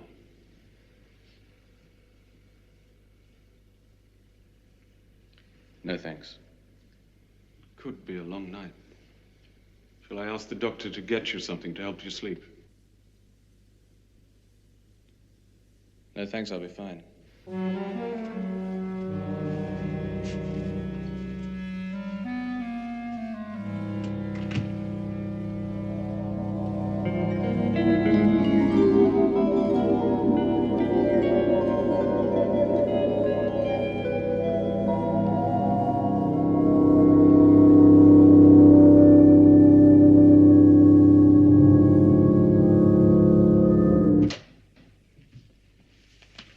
Sleep well, Mr. Straker? As a matter of fact, no.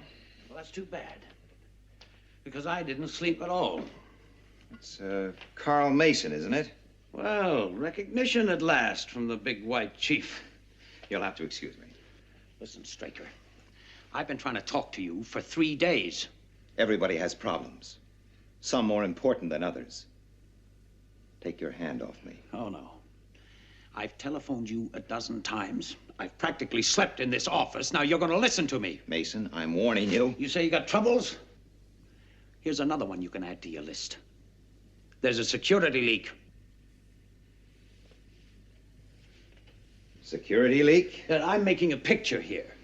Perhaps you may recall. The whole thing hinges on a pulsed light system. New design. I hear a rival company are building a replica. Industrial espionage. Right. I'm giving you just 12 hours to kick Paul Foster out of this studio. What's Foster got to do with it? He's the one guy I discussed this system with. Where? Does that make any difference? Where did you discuss it? In his apartment.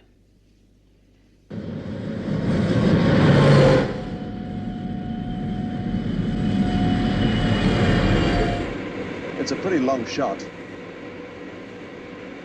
It's a pretty hairy coincidence.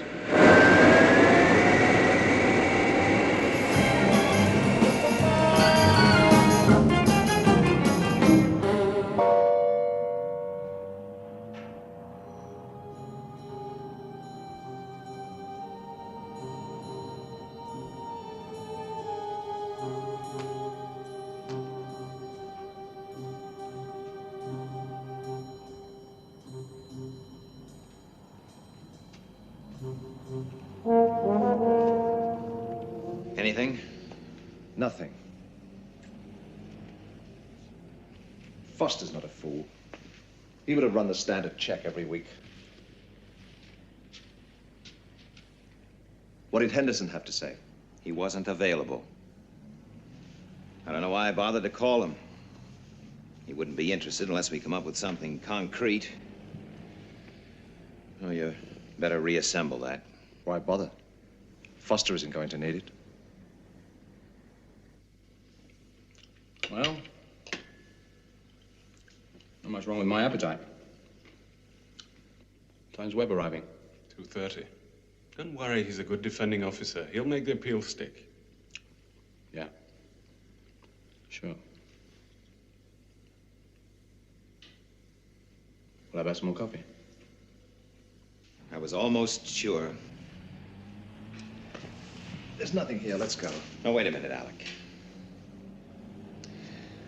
Now, when Foster was working, he'd sit here.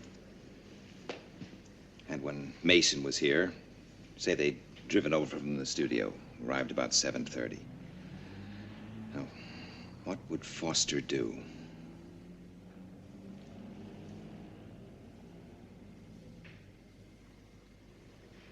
Environmental therapy. Let's check it again.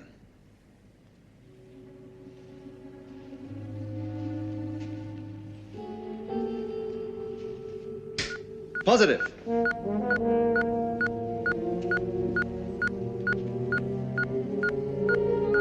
Okay, Alec.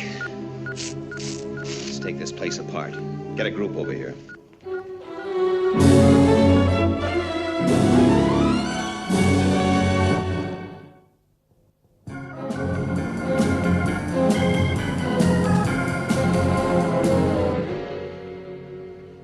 Here's another one.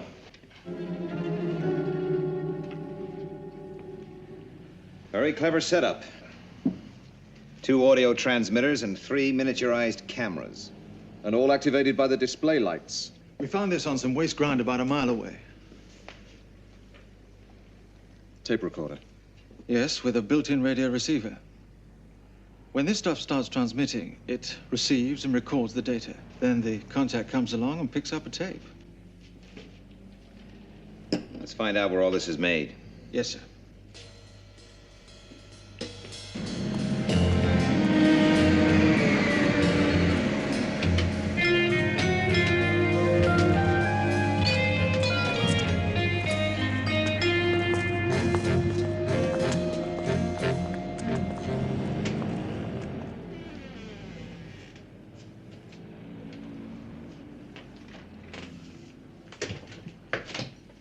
Who runs this place?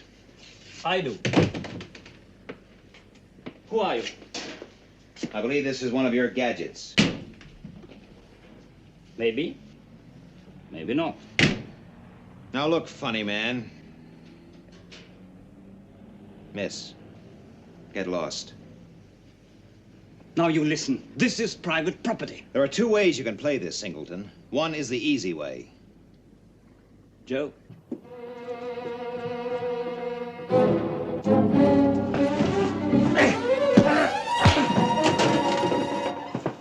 What do you want? The name and address of the client who bought that electronic peeping Tom.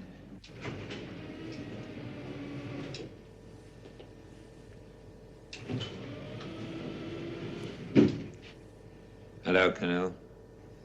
How are they treating you? Great.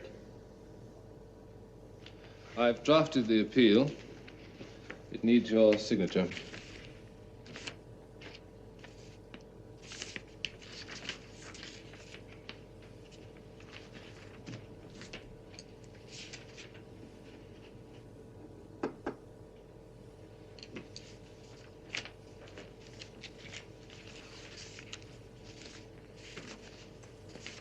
Yes, valuable document.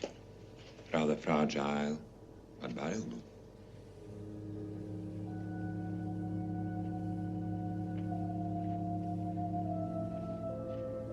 You're a psychiatrist, Jackson. Would you say Commander Straker has an artistic temperament? No, I don't think so. Then why would he have a display like this behind his desk? I've often thought about it.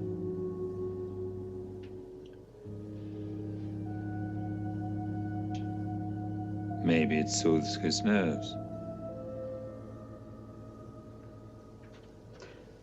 What would you say is the strongest instinct in man?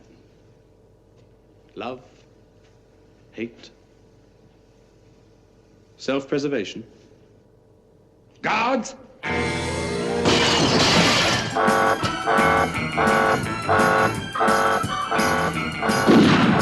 The target's Colonel Foster 804. Alert groups 2 and 3.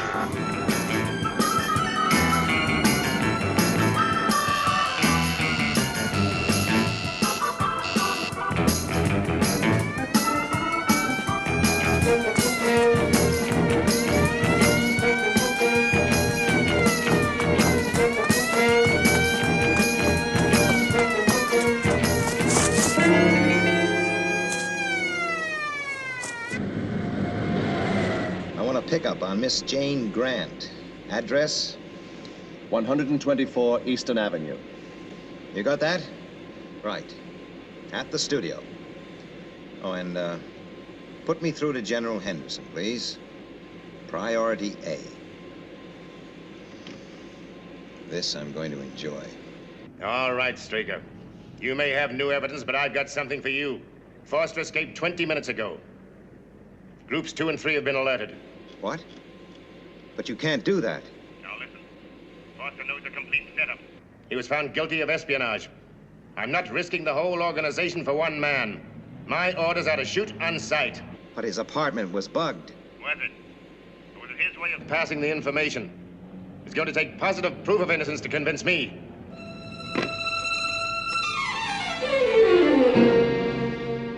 We need an affidavit from that Miss Grant, and we need it fast.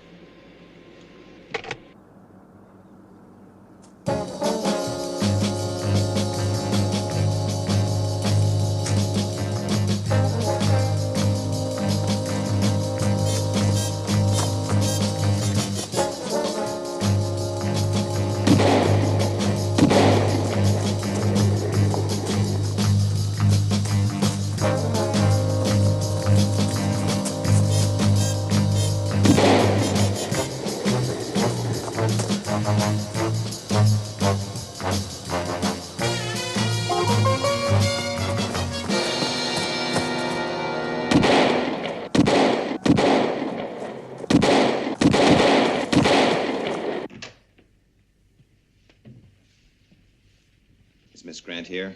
Yes, sir. She's in your office.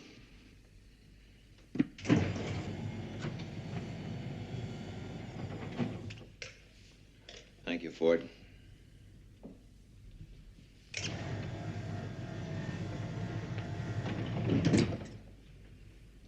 I assume you have a very good explanation as to why I've been brought here. You are an industrial spy. It all sounds so sordid. You had an apartment bugged for sound and vision. It belonged to Paul Foster. Did I? The electronics were supplied by a man named Singleton. He's told us everything. Then I suggest you send for the police. You know as well as I do, industrial espionage is not indictable. Then I suggest you have me driven home.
This is an acoustic gun. I have heard of them. Oh, excuse the pun. I'm a desperate man, Miss Grant. Armed with a toy gun. If I place it against your ear and fire, sound will pierce your eardrum. I'm also told that the brain suffers varying degrees of damage. Even if I believed that, I don't believe that you're a desperate man. Believe it.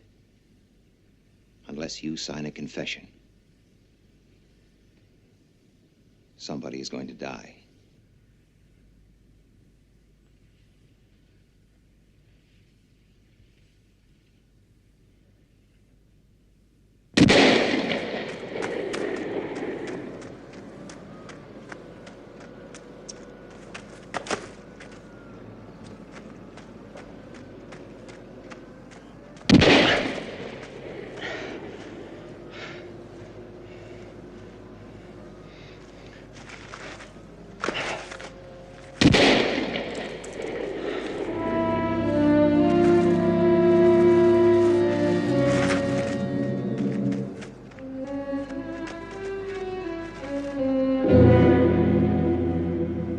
Just sign here.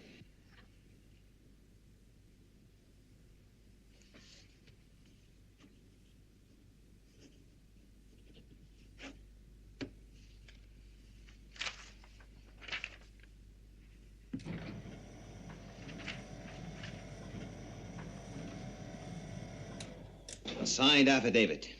Get Henderson. It's too late. He just called. Foster's been shot.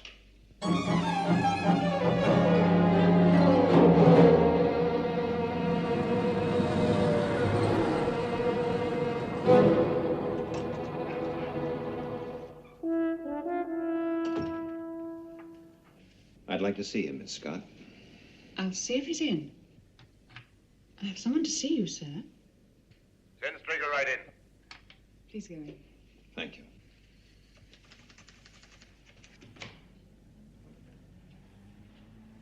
Straker. It must be my year. This is your second visit.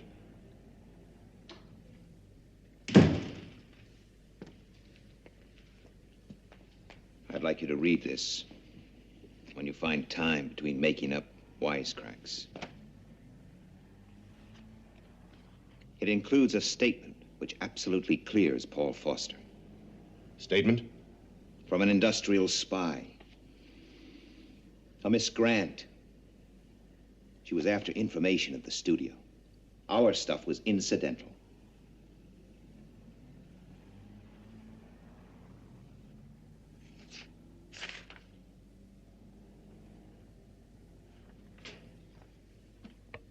Jackson.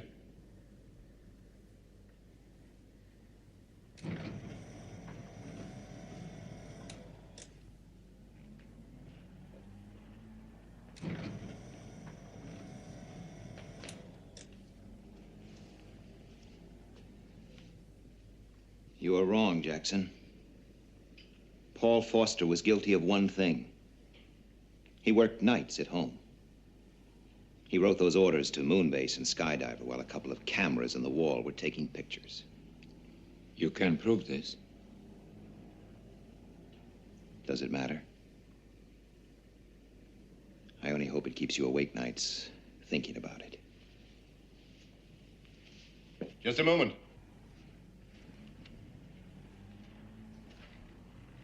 You think I'm a pig-headed cretinous slob, don't you, Straker? Foster was shot with an anesthetic bullet. Jackson's idea.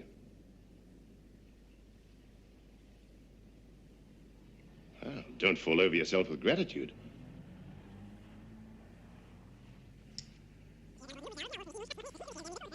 Just a moment. You think I'm a pig-headed cretinous slob, don't you? Think I'm a pig-headed cretinous slob, don't you? Think I'm a pig-headed cretinous slob. Think I'm a pig-headed cretinous slob. I like it. I like it.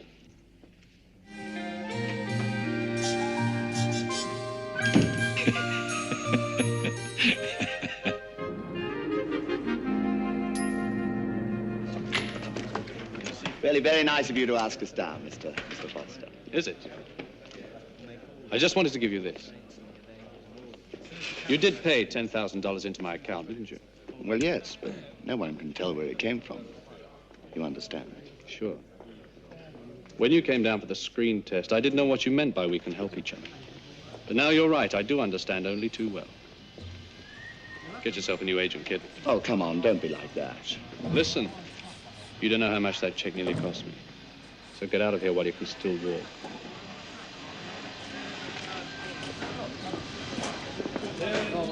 Foster! Where the devil have you been? Out sunning yourself on some beach? Now, wait a minute. Please, no excuses. Believe it or not, this is a film studio. It has one function. It's very simple. It's to make motion pictures. All right? Let's go.